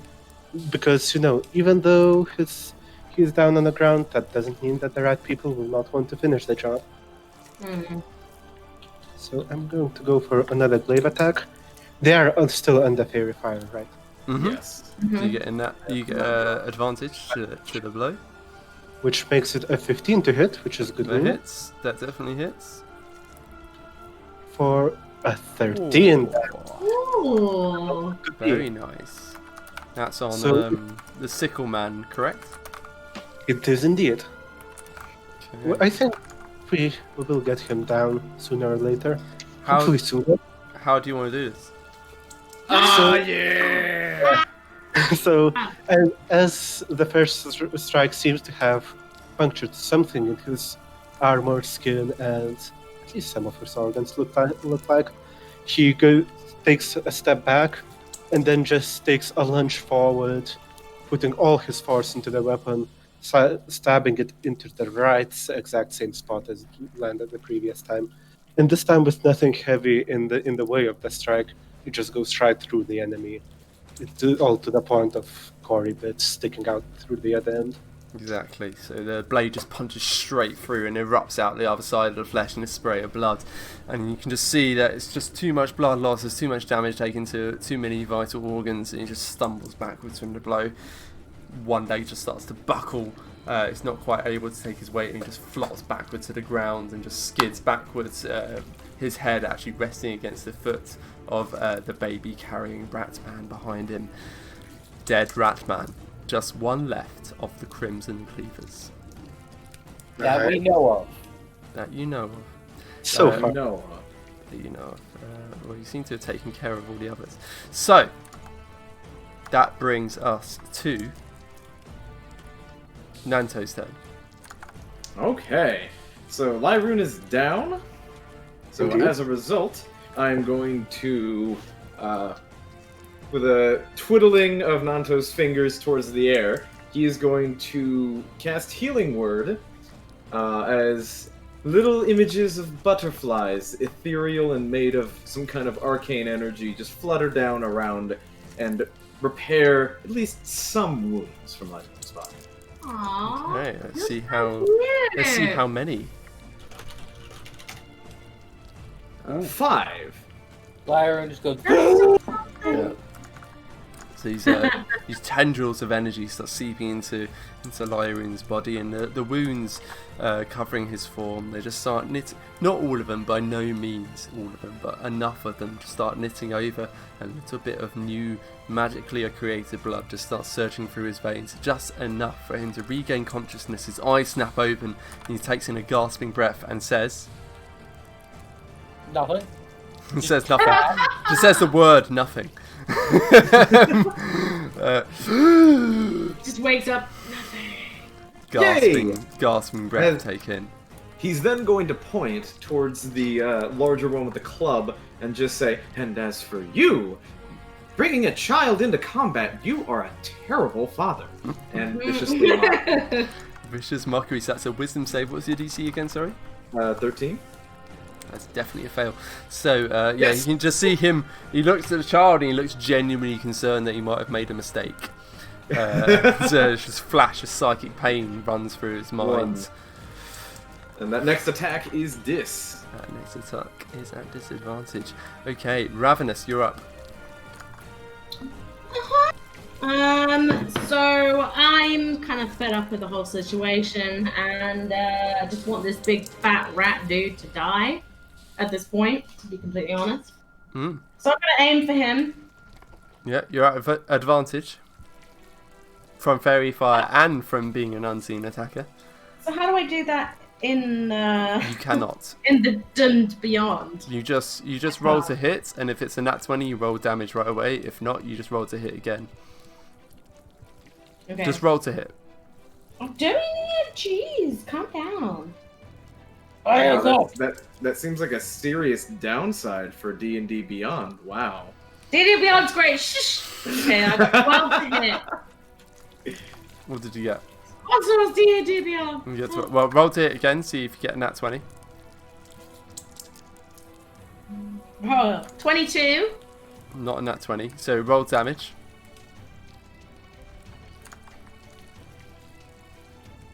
9. Okay, so yeah, 9 damage. 9 damage to the baby man. No, to the man holding the baby, not the baby man. Well, but yeah, that's what I mean by baby man. Okay, fine. You need to make it more specific. I'm not There's aiming the man baby and the baby man. Right, Okay, exactly. the baby man. Baby man rather than man baby. So Ravenous, unseen out in the darkness sort of towards the north, just summons forth another one of those purple meteorites, and she can see that the moonsicle Ratman has been laid low, and just sends it hurtling forth, sailing downwards across the sewage over towards the rat man holding a baby clutched in one arm, a club in the other, and he just smacks into the back of his neck, blasts apart a chunk of flesh, and it comes raining. This blood splatter rains out back behind him. He's still up, but he certainly looks annoyed. I think that's the first damage he's taken, to be fair. I'll stay where I am. You stay where you are. Okay. Yeah. So. Honestly, you're not doing a great job at convincing Baruch. Your magic is not the destructive kind. Baruch, I'm protecting you. Yeah. So it may be destructive, but it is for the right reasons. It's destructive. What about but Nanto's magic? Yeah, Nanto's magic glittery and cute and saves everyone, gives you temporary health points. Come on now. Yeah, it also makes you fast for some reason. That's a good thing. It's absolutely a good thing. So So what's wrong with that magic? There's nothing wrong with that magic. Just because Rabbit Yes, is magic. So it all depends on the person casting it. anyway, Nanto also summons meat cleavers or like meat blenders. Does he? Wait. the like cloud of Cloud of light. Daggers. It's just Exactly. a cloud of glass. Cloud of glass. So that takes us neatly on to Hazer's turn. So Hazer, there's one remaining opponent left. He's got a weighty club in one hand, a baby rat thing in the other hand. What do you do? Is that guy still on advantage to the? It is perpetually, because they'll never get towards Nanto from where they are. So you can always assume advantage from where you are. Okay, now that so you said that I pick up my rapier before? Yeah, I'll allow it. Okay, so I'm gonna now drop behind Burke my hand crossbow and quickly thrust my rapier at that guy. So it will be a sneak attack and the other the symbiotic stuff. Alright. All the stuff. Yeah, so he's going to have to, Will be on his next turn, he'll have to do a constitution saving throw against your spores. On your turn, he has to see Rapier, if your rapier does sneak attack. Let's see how you do on the attack roll with advantage. So that's definitely a hit. 14. Yes. Okay. Very so nice. there Let's have a is sneak attack as well. I think it's will be a 1d6. sneak attack plus the necrotic damage from the symbiotic entity stuff. Was that on his turn? And or- also, yeah, there are the two, the 1d6 for sneak attack, 1d6 for the necrotic damage of the spores. Oh, was that on your turn So, as well? and- Right. Gotcha. Symbiotic. Let me show you the class feat. Yeah, it's not one of those Symbiotic. druid types that I come across too often because most druids just love turning into animals. So the circle Yes. spores druid has a symbiotic entity, which means they basically can release a load of spores into the air, and they can start infusing into everything around them and damaging them instead of the druid turning into a monster. Now it gives you a bit of temporary health, but it also means you do a bit of damage. That means whenever you do a melee weapon attack, you get to do an extra 1d6 necrotic damage. Blah, that's great. That's really good. So So total 19 damage. So 10, 13 piercing plus 6 of necrotic. yeah, exactly. So Hazer raises that rapier, he just stabs it forward, just slices. Well, it's more like a stab; it's a thrust. It sinks straight into the rat man's ribs. Again, piercing straight between rib cages, just starting to pierce between organs. It's a grievous blow, and you can see this flood of spores start racing along the length of his blade, and they start sinking into the wound, and you can see these black veins start to spread outward from where it punctured inwards, and he takes a whopping 19 damage in total from a singular attack, which is pretty grievous. That's more than any of you have been able to do in a singular attack so far. He's taking a total of 28 damage, so he's starting to look not particularly happy. He's not on death's door or anything, but he's unhappy about the amount of damage that he's taking, certainly. The baby starts crying in his hands. Not like a baby's cry, though, more like it's a horrible rat God. cry. Somewhere between a monster and a human and a... Yeah, it's definitely not a baby's cry. You can make out that much. And that, I believe, is the end of Hazer's turn. Is that right? Yeah, sorry. That will be my end of turn. Perfect. Okay, so that takes it on to Club Ratman, Baby Ratman's turn. Let's see how he does. I'm gonna use my reaction just right there, so he rolls another DC. And he the spore. fails. Give me the damage roll for your spores. 6 Another 6 necrotic damage. So again, these spores that were already surging along the length of Hayes' rapier, surging into the baby rat man holding his body. Another fresh wave just surges along its length and just sinks into his body and just pours into that wound. And you see yet more black veins blossoming out from its lengths. Meanwhile, he raises that club and he's looking angry. He swings towards Burke. The most I was going to say, damaged not member. me, because I'm on the ceiling. Burke, the most damaged member of your party, is determined to take down another member. And it's just a whistling of air as it just whistles inches away from Burke. He doesn't even need to dodge out of the way.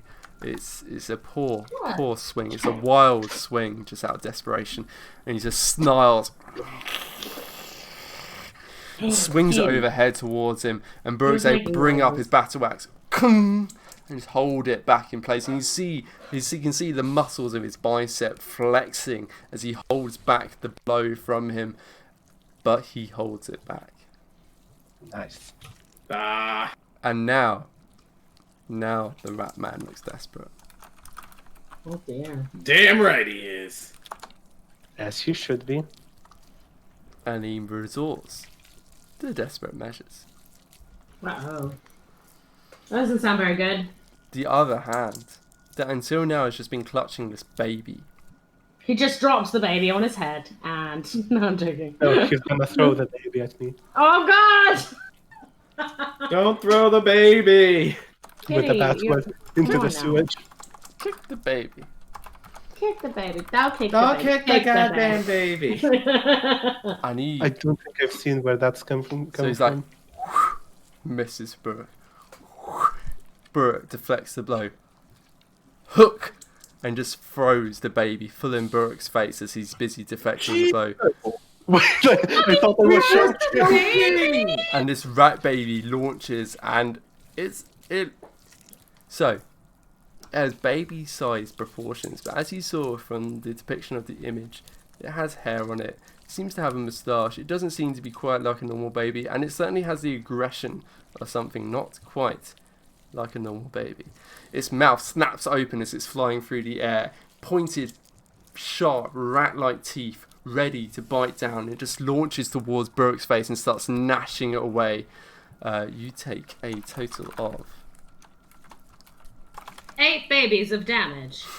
so the first bite just cracks down. You take 4 piercing damage from the teeth biting through your skin. It just starts gnashing away again. You're just about able to wrench your head backwards away, and the teeth just snap shut just shy of your neck. 4 piercing damage in total to Brooke. So I'm still standing thanks to the shielding magics from inspiration, but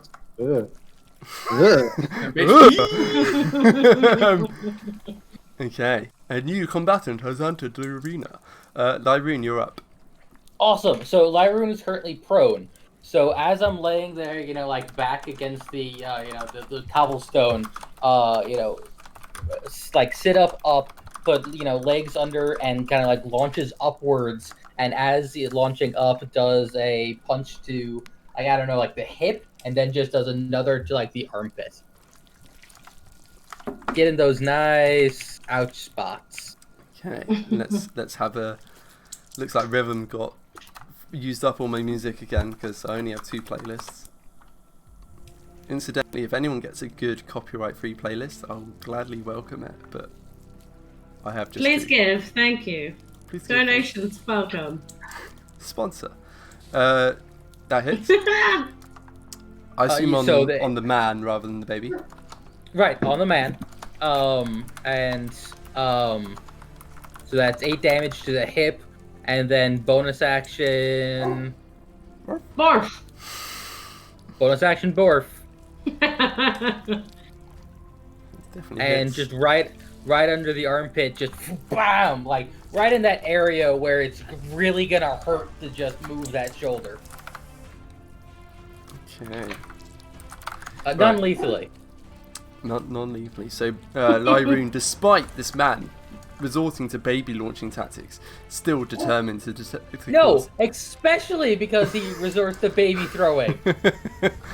So just smacks him in the hip, and you can feel him sort of awkwardly jarring from the blow. Where was the other one? Sorry.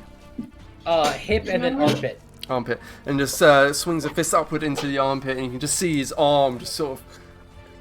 Almost like in Avatar when there's the gymnast who's just sort of hitting the key points. Just his arms start flopping a bit uselessly. He's just looking a bit weakened from his various blows. He's looking very much towards death's door. This baby throwing rat man. I believe that's your turn. So that brings us on to Brooke. Also, Right. I stood up prone, just saying. Sorry? I stood up from Oh prone. yeah, so you stand up from prone and bam bam.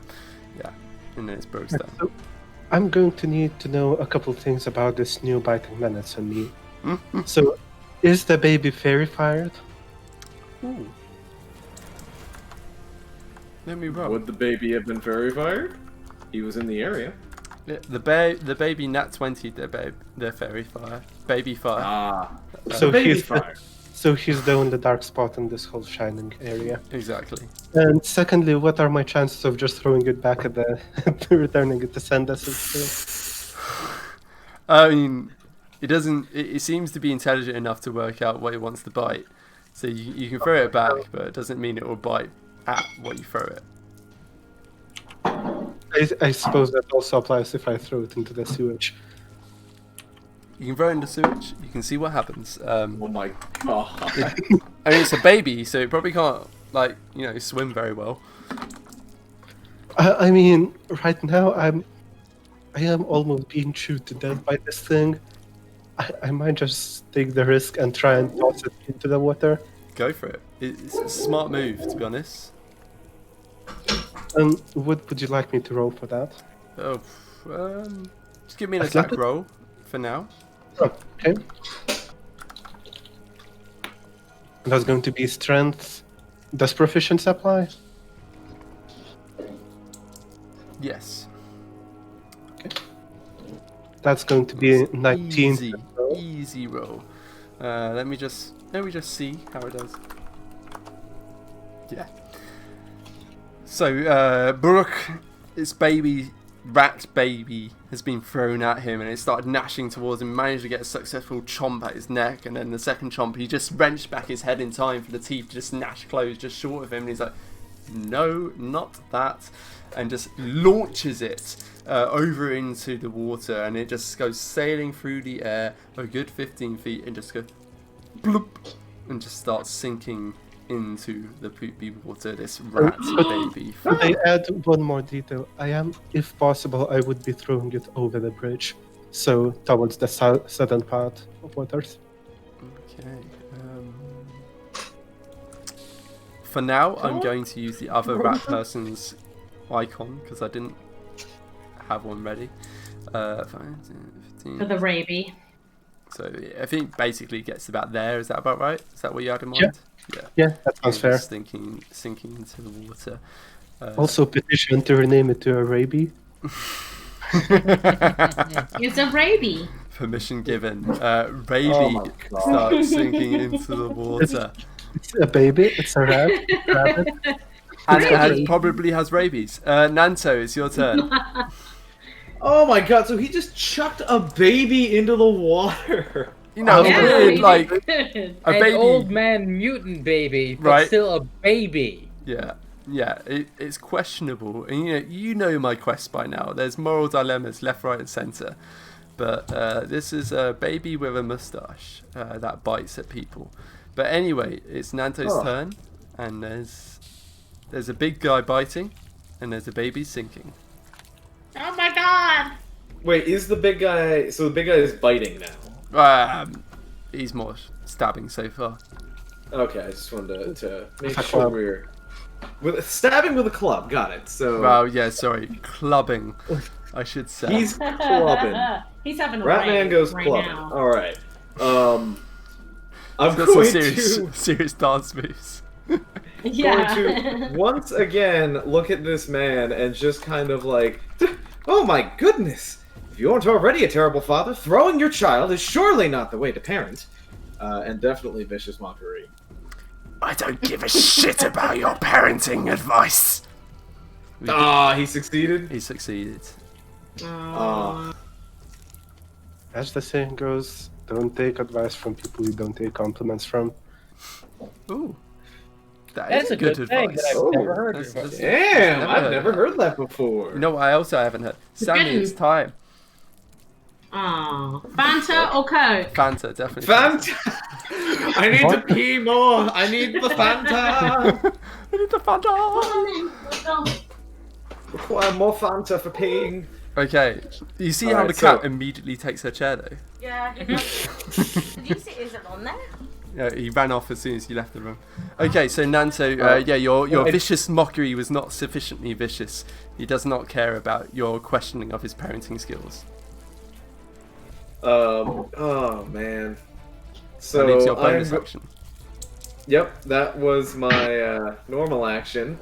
As a bonus action, looking at the map right here, Brooke, you still have a glaive out, right? Yes. So the glaive is the weapon I'm currently wielding. And can you attack with that at 5 feet away? I can. So it does have 10 feet range, but that doesn't prevent me from using it at 5. Oh, okay. I'm trying It's to a think, bit awkward. I can't really do a proper swing, but yeah. and I can't push anyone into the water. I don't know if I have a bonus action I want to use. You know, You don't just have for just for shits, I'm going to try and the baby has been thrown into the water sufficiently, correct? Sorry? The baby has been thrown totally into the water, so I'm going to, as a bonus action, try and telekinetically move them further into the water. I need a DC 13 strength save. Okay. As Nanto thinks it would be funny if the gnawing rabid baby was forced to do flips in the water. Yeah. What? You're drowning. You're drowning a mutant rat baby. So this mutant rat baby is out in the water. It's already been flung away by Buruk, and it's splashed. Well, first it clanked. Well, not clanked. It's more of a thunk because it's a bodily thunk against the wooden floorboards of the bridge, and it just bounced off into the water underneath, and it's like mewling away like as it inadvertently takes in pooey water into its mouth. And then there's this telekinetic energy starts washing across it, and it's shoving it away from the shore that it was trying to swim towards, and it just surges backwards into the middle of the poop stream.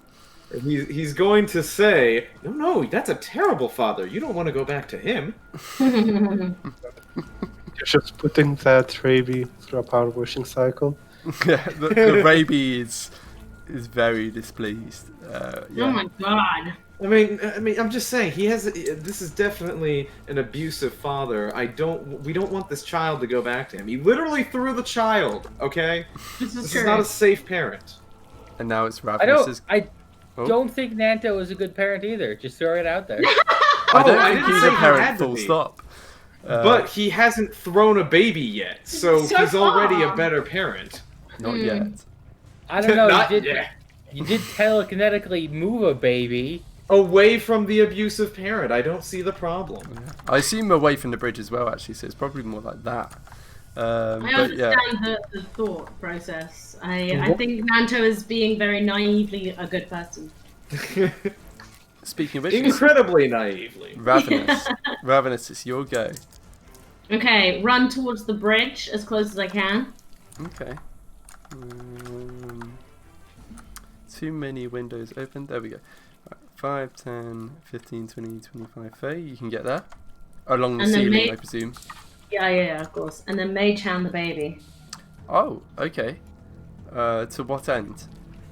To pick the baby up. And then get into the water deeper? Oh my god. Just shove the mage. Just say down there! Jesus Christ. I mean, what important doesn't hold a candle to this? Okay, Mage Hand. So it's Mage Hand, the description is a spectral floating hand appears at a point you choose within range. The hand lasts for duration, blah. You can use it to an action to control it, manipulate an object, open an unlocked door or container, stow or retrieve an item from an open container, or pour the contents of a vial. I'm retrieving and stowing the baby. It can't attack. I think it can't carry more than £10. I'll allow a strength check at disadvantage if you want to try and shove it underwater. I don't want to shove it underwater. I'm trying to scoop the baby up. Oh, you're trying to lift it out. Well, that one you're still trying to. It's not like a full hand, so you can't like lift a baby. Well, how much does the baby weigh? I mean, it depends on the baby. But, more than £10. This is a I'd say 10 to 15, depending on the size of the baby, but it's a rat baby. Rats are horrible. It's human size. If you want to lift it out of the water, it's a strength check at disadvantage. If that's what you want to do. I hate you. Oh. At least, best case scenario, I managed to grab it, lift it out the water a little bit, and then it gets a good breath, and then falls out my hands. And when you say water, Poop water. thank you. Check strength. And then DIS after. Yeah, space DIS at the end. Oof. Fuck my penis jam. Wow. What? Excuse me? Sorry, British I have exclamations. British I have exclamations of very disappointment. Yeah, I have very colourful language when it comes to Yes. disappointment. Everyone's familiar with the common British phrase, fuck my penis. Jam. No, Don't forget the my jam. penis jam. The jam is actually important. The jam is very important. But regardless, so Oh. Ravenous is like sees this baby in the water, struggling to. Well, it's not really struggling to stay on the surface because it's quite thick. Actually, it's kind of like being in the Dead Sea. But anyway, it's just bobbling along. It's been shoved away further from the bridge though, and it's not going to be able to get anytime soon. And this spectral, purple glowing. Well, first you see the outlines of the spectral glowing hand appear, start forming in the air, and then it starts getting filled in as the mage hand solidifies, and then just clasps on one of the feet of this weird, slightly elderly rat child, and starts lifting. And it just releases. Well, it doesn't release. It just slips clear, almost like at the arcades with the claw. The claw hand. Yeah, the claw hand. It just Oh, can't seem to quite grasp for some reason, and it just slips free and it just plops back into the sewage. And unfortunately, no success that turn. So that takes us to Hater.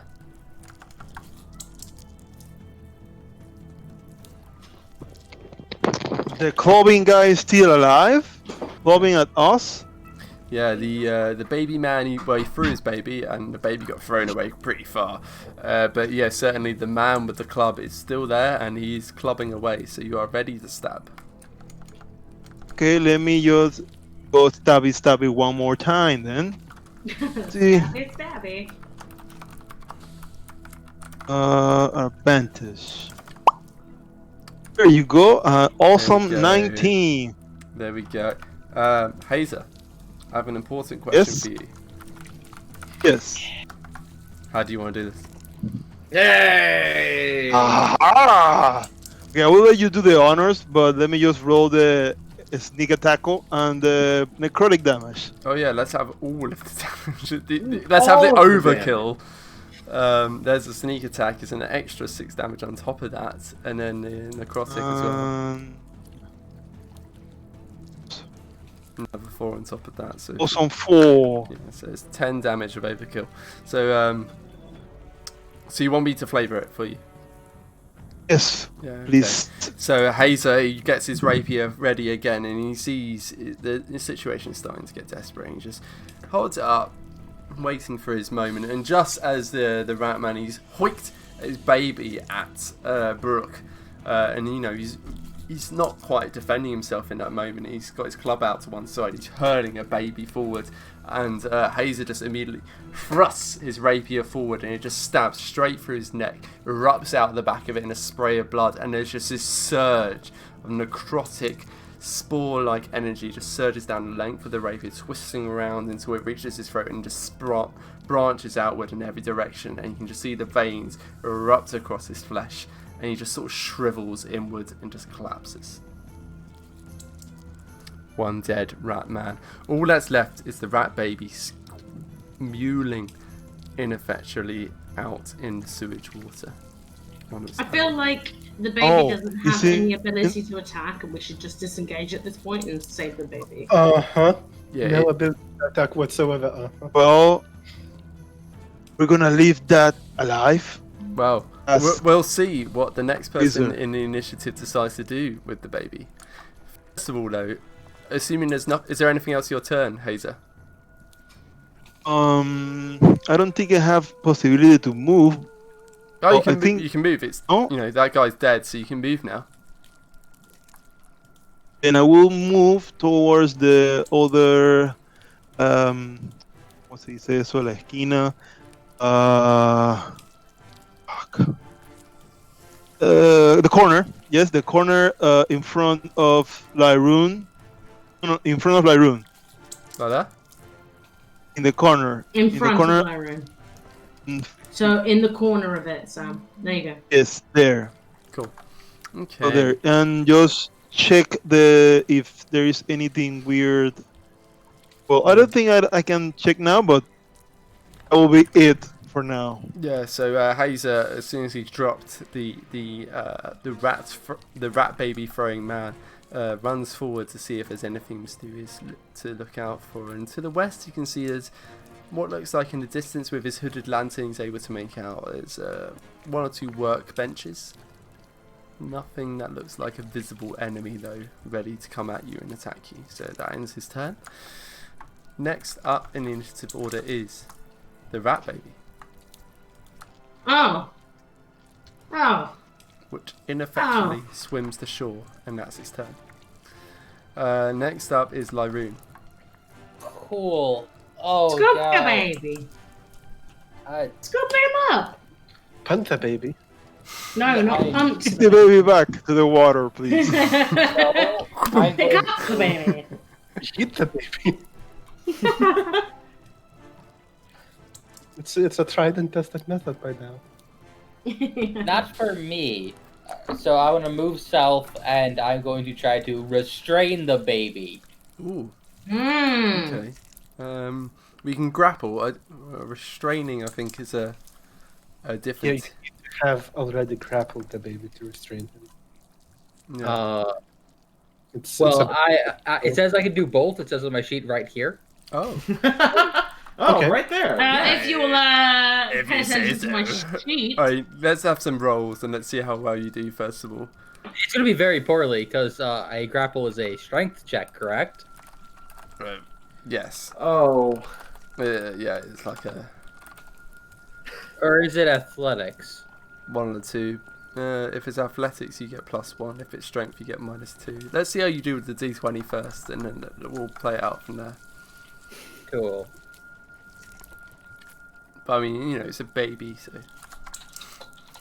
Oh, Well, Just a it's a baby. Benjamin. Oh Button yeah, baby. you roll a 19, and that's why I always say let's see how you roll, and we'll work it out from there. Because with a 19, we don't have to work it out from there. So you easily, as this baby's just sort of pulling itself out of the filth and poop and onto the causeway and dryness, and it's like, and it's spitting out, poo onto the pavement. You just grab its tiny little malformed arms and just pin it down to the ground. And it's unable. Lyra would be much more. Yeah, no, I'm thinking about like Gentle. picking it up like by the scruff of the neck so it can't like reach anything. Okay. Yeah, so you're holding it out at arm's length.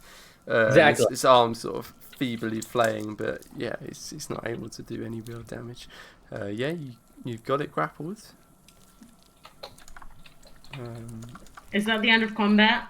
I think we'll call it the end of the combat there. So you've got the Right. rat baby grappled. It knows, it's intelligent enough to understand that it's probably not going to be able to defeat the rest of you. Are there any bodies that are unconscious and not dead?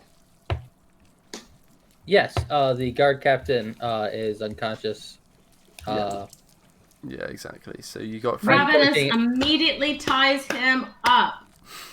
So, I for the am- record, Burke is keeping his glaive at hand. He's basically spending the next minute just readying an action to attack anyone who tries to approach him. Anyone hostile that tries to approach him. I was gonna say. Anyone that Stay back! I will Ravenous walks over to give him a pat on the back. Push. slash. Glaive attack. Fireball, but doesn't have a fireball. Okay. So, yeah, Burke is just settling into like position readiness with his glaive, just ready to stab anything that looks aggressive coming towards him. Ravenous is. What are you doing, Ravenous? Sorry. I climb down to tie up the guard captain. You're moving straight towards the captain with some rope in hand, ready to tie him up. Meanwhile, Lyroon moves towards the baby and just holds it out at arm's length, and it's sort of feebly, sort of like, but it's not really able to do much in the way of any kind of real aggression. You know how to handle an aggressive child, having risen to by yourself. What does Nanto do? So what am I doing? Mm. Well, Yeah. we have a struggling baby, correct? That has been picked up and grappled by Lyroon, yes. He would come over and he would go up to this struggling child and just be like, "It's okay. Your terrible father is out of the picture now.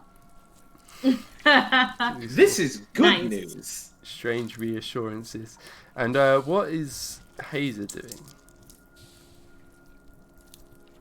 We'll pick up his well, I need to go back if I don't see anything there. So I'm gonna go back and pick up my hand crossbow and then sheath my rapier, put a bolt on the hand crossbow, and just be ready for any more enemies if something comes up closer. And I think I should have to deactivate my symbiotic entity, so no more spores around me for now. Cool.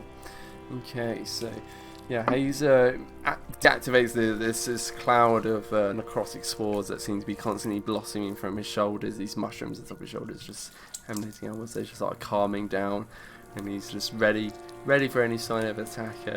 Meanwhile, the rest of you just start getting ready, either for more attackers or for the rat baby's consequences, but none further seem to be coming, and silence, aside from the bubbling and farting noises of the sewer, starts to reign. You defeated everything that seems to be coming towards you. Yeah! Lost no. the Crimson Cleavers. It doesn't seem to be any more rat people, human people, or any people coming towards you. The only enemy really in sight is this flailing baby, and even that doesn't seem to be aggressive at this point. It just seems to be more just ugly and a bit angry. Hey, you said it was ugly, not us, just saying. And from the west, you can still make out the cries of the children. They never stopped throughout the entire combat. They didn't break out from the cage once Ravenous closed the cage door. They just stayed on inside. They knew better. But they were like, please help us. But it I looks throw like the rat baby at the children. No! Stop throwing the baby! Hazer will ask Lyroon if we're gonna. So, Lyroon, are you planning to keep that baby or do something with it? Because to the surface. Okay, With the rest question. of the guards. I don't know. Sorry, with the rest of the bandit slavers, I don't know. okay, is this baby male or female? We know don't that. know. It's got a mustache. Don't know. roll It's me just a an- weird. Okay, roll well, me a There are nature females check. with mustaches. So Roll a nature check, Hazer. nature Yeah, check. Let's see.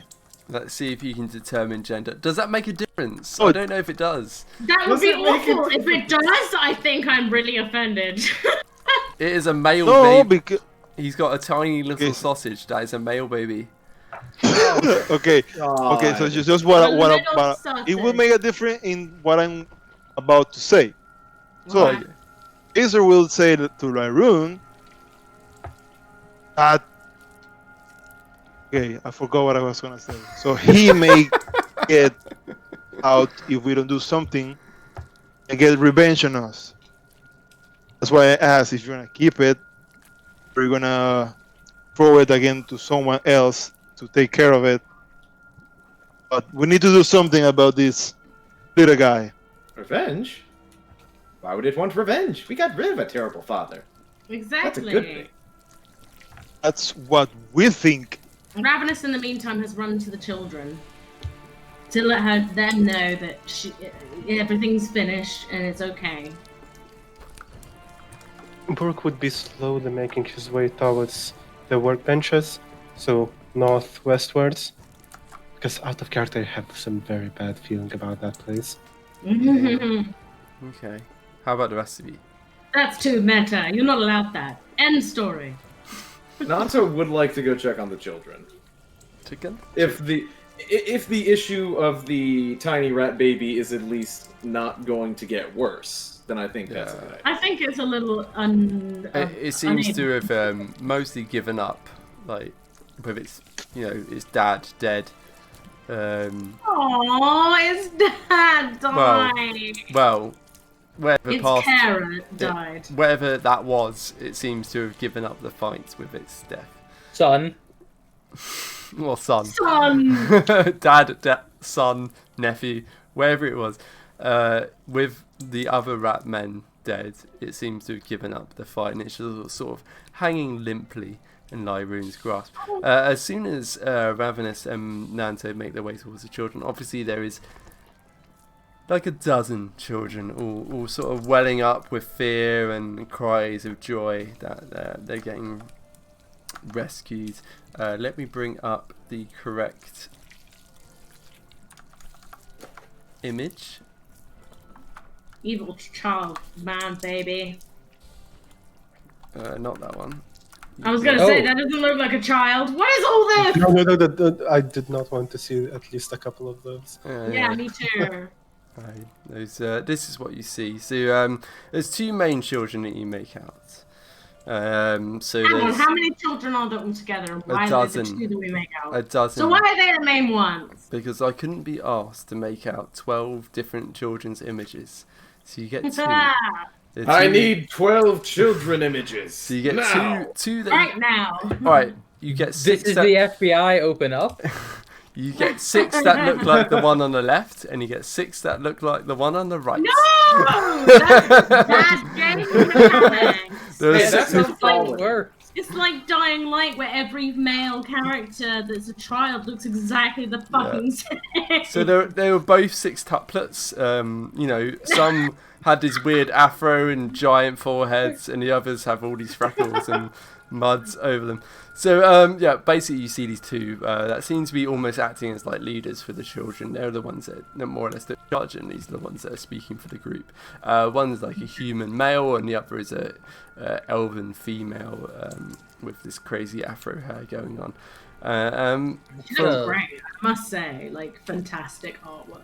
I do love the art of both, and that's why these were the selected images. Please go check out Michael Mayo and Eddie Smith. So shout out. Yeah, that's what you get.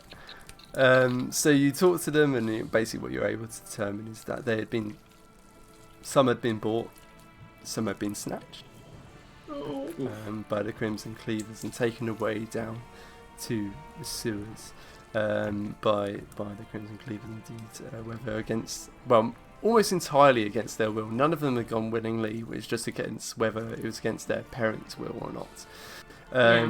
Some of them don't seem particularly interested in going back to their parents, but most of them seemed, basically the stories that they're telling you are that some of them had started being taken away. How long have you been here? Yeah, so they've been here, the longest that anyone's been here is at most a month. Most talk about the most that have been around that long. Talk about how some of them have been starting to be taken away by the rat folk, not the human folk, specifically the rat folk.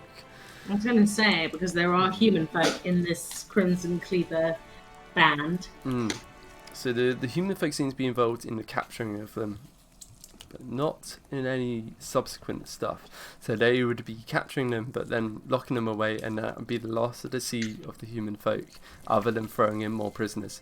Any subsequent interactions really through the rat folk, who would occasionally take away 1 or 2 prisoners, seemingly at random, and they'll drag them away to the north. Have you heard anything about the curse? Oh, what do you know that I don't, Lyroon? One of them mentioned it. Oh shit! Okay, one of the enemy combatants mentioned it once during the combat, which Vlad seems to have an encyclopedic memory for. Wow, my goodness, because I was just focused on my mum's hacked account. I didn't really pay any attention about this, apparently. Oh yeah, they definitely mentioned the curse. Yep. Okay. And children hear a lot of things, especially when they literally have nothing better to do than to eavesdrop. So whenever one of them started acting up and try to hurl themselves at the gates, or indeed anyone coming in or out of the gates, there had been promised a threat of the curse being brought to them sooner. That's all they really know, though. But meanwhile, to the north, Brooke has been inspecting the I think it's the workbenches you were looking at. Yeah, whatever I managed to find on the northwestern side, which we seem to have mentioned there were a few workbenches. So let's just move that map. So hang on. Let me just remove all the icons because it freaks out. Meanwhile, Buruk had gone. And then switch to the map since we see children still. Yes. And then switch correctly to the exploring map. There you go. So meanwhile, Buruk had explored to the north and west. He finds there's a workbench that's reasonably nearby, and that seems to be where one of the Ratfit have been working. There's a fire pit. It seems to be cooking something. You can't quite. Give me a nature check. Yep. That will be for nature. So you can't quite determine the nature of whatever meat was being cooked in there. And then you carry on making your way west, and then you see there's this what's that, a portcullis. So that's a oval arch with metal grates across it, and it seems to have been locked shut. You don't have the keys for it. Perhaps. I would try to rattle on them just to see in case something opens. But inside you see something that's quite fairly disturbing. Something inside. You see something that's not entirely. Oh, hang on, Ravenous has just stopped paying attention for a moment.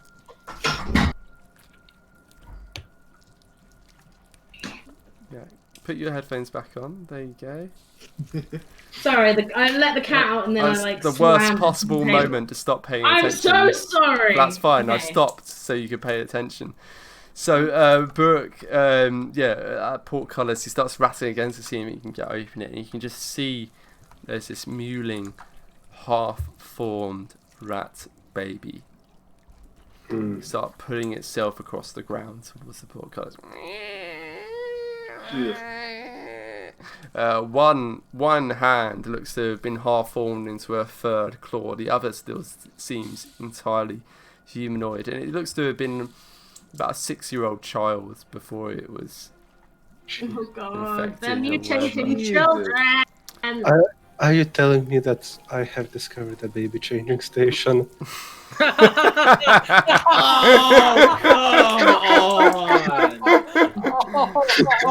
this man inspiration. For that. my God. Oh, that's so good. Give that man some inspiration. Oh my God God. damn. Oh my God. In every sense of the word, yes. Oh my gosh. Yes. God, I wish I was sharp-witted as you. Oh. Christ. So you see this half form. It's halfway between human, halfway between rat person. It seems to have been affected somehow. This rat, what they called a curse. It's crawling its way towards the cage. So, are there any workbenches behind the particulars? Does there seem to be anything that could be used to create these half-made babies? Nothing obvious. So what you've seen in the workbenches that you've passed so far, mostly seem to be devoted to cooking more than anything else. There don't seem to actually be any kind of Oh, alchemy. God.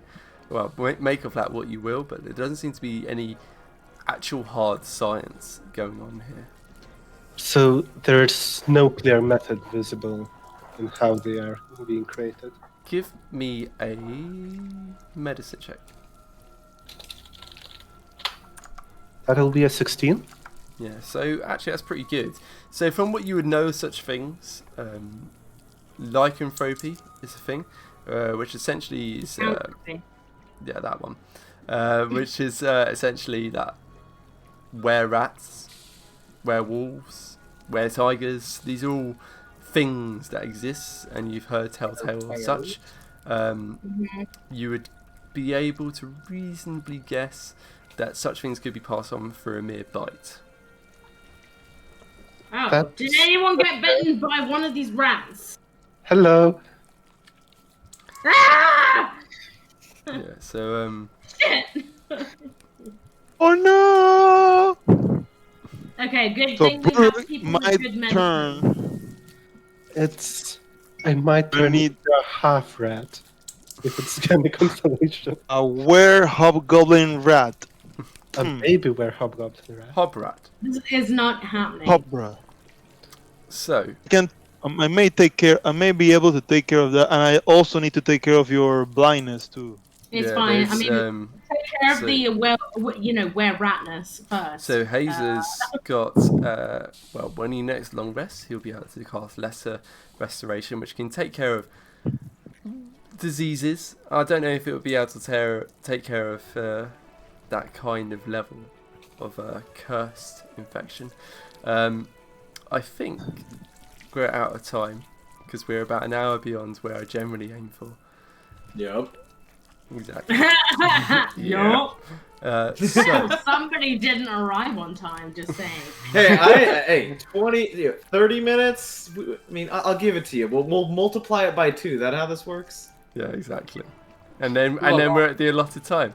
So, you've defeated all of the rat folk. You defeated all of the human folk. You've found the children. They seem to be more or less unharmed.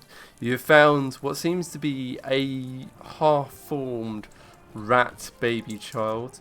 You've also pinned a rat baby, a fully formed rat baby that doesn't seem to be fighting back. And at this point, you've got a few loose ends to take care of. You've also got 3 unconscious bodies to take care of. So 2 thugs and a bandit captain who are all unconscious but non-lethally taken down thanks to Lyroon.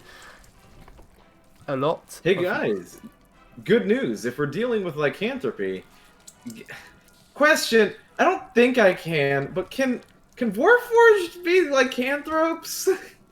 Can they be affected by disease? No, you're immune. Yeah, I believe so- you can, but only to specific types. You can't turn into a warehouse. On point today, Jesus. No, sorry, that's what I had heard for a longest time. I just had to use it in this. Well, okay then. Either way, if we ever need someone to, I guess talk or frontline against were-rats, hit me up. I'm not in danger. Well, I'd still be in danger of the dying part, but the horrible monster thing I'm good on. Yeah, sounds like a plan. There you go. So, all the monsters are defeated. You're still in the sewers, but you've taken care of the immediate threats. And now you've got a few decisions to make. What are you going to do about the half-formed rat baby? What are you going to do about the fully formed rat baby? What are you going to do about the seemingly unaffected human children that you've rescued? Throw them all into the poo water. Done. All into the poo water. And what are we gonna do about all the bodies we haven't looted yet? And there's a bunch of Crimson I think Cleaver we're bodies. Actually, I do want that sickle from that other guy. Yeah, I have one of those. you can take the two sickles that have been sticking to the side of Nanzo during the combat, and as well there's still all the workbenches to search through properly. See if you can work out some of the motivations for the Crimson Cleavers. Why were they turning people into rat babies and such? But that will have to wait until next week. So, Okay. thank you very much for playing, guys. Hope you enjoyed it. I certainly did. And yeah, we'll see you next week. Till the next time. Sounds like a plan. Goodbye. Take it easy, guys. Bye, everyone. Yep. Bye. Bye. Bye.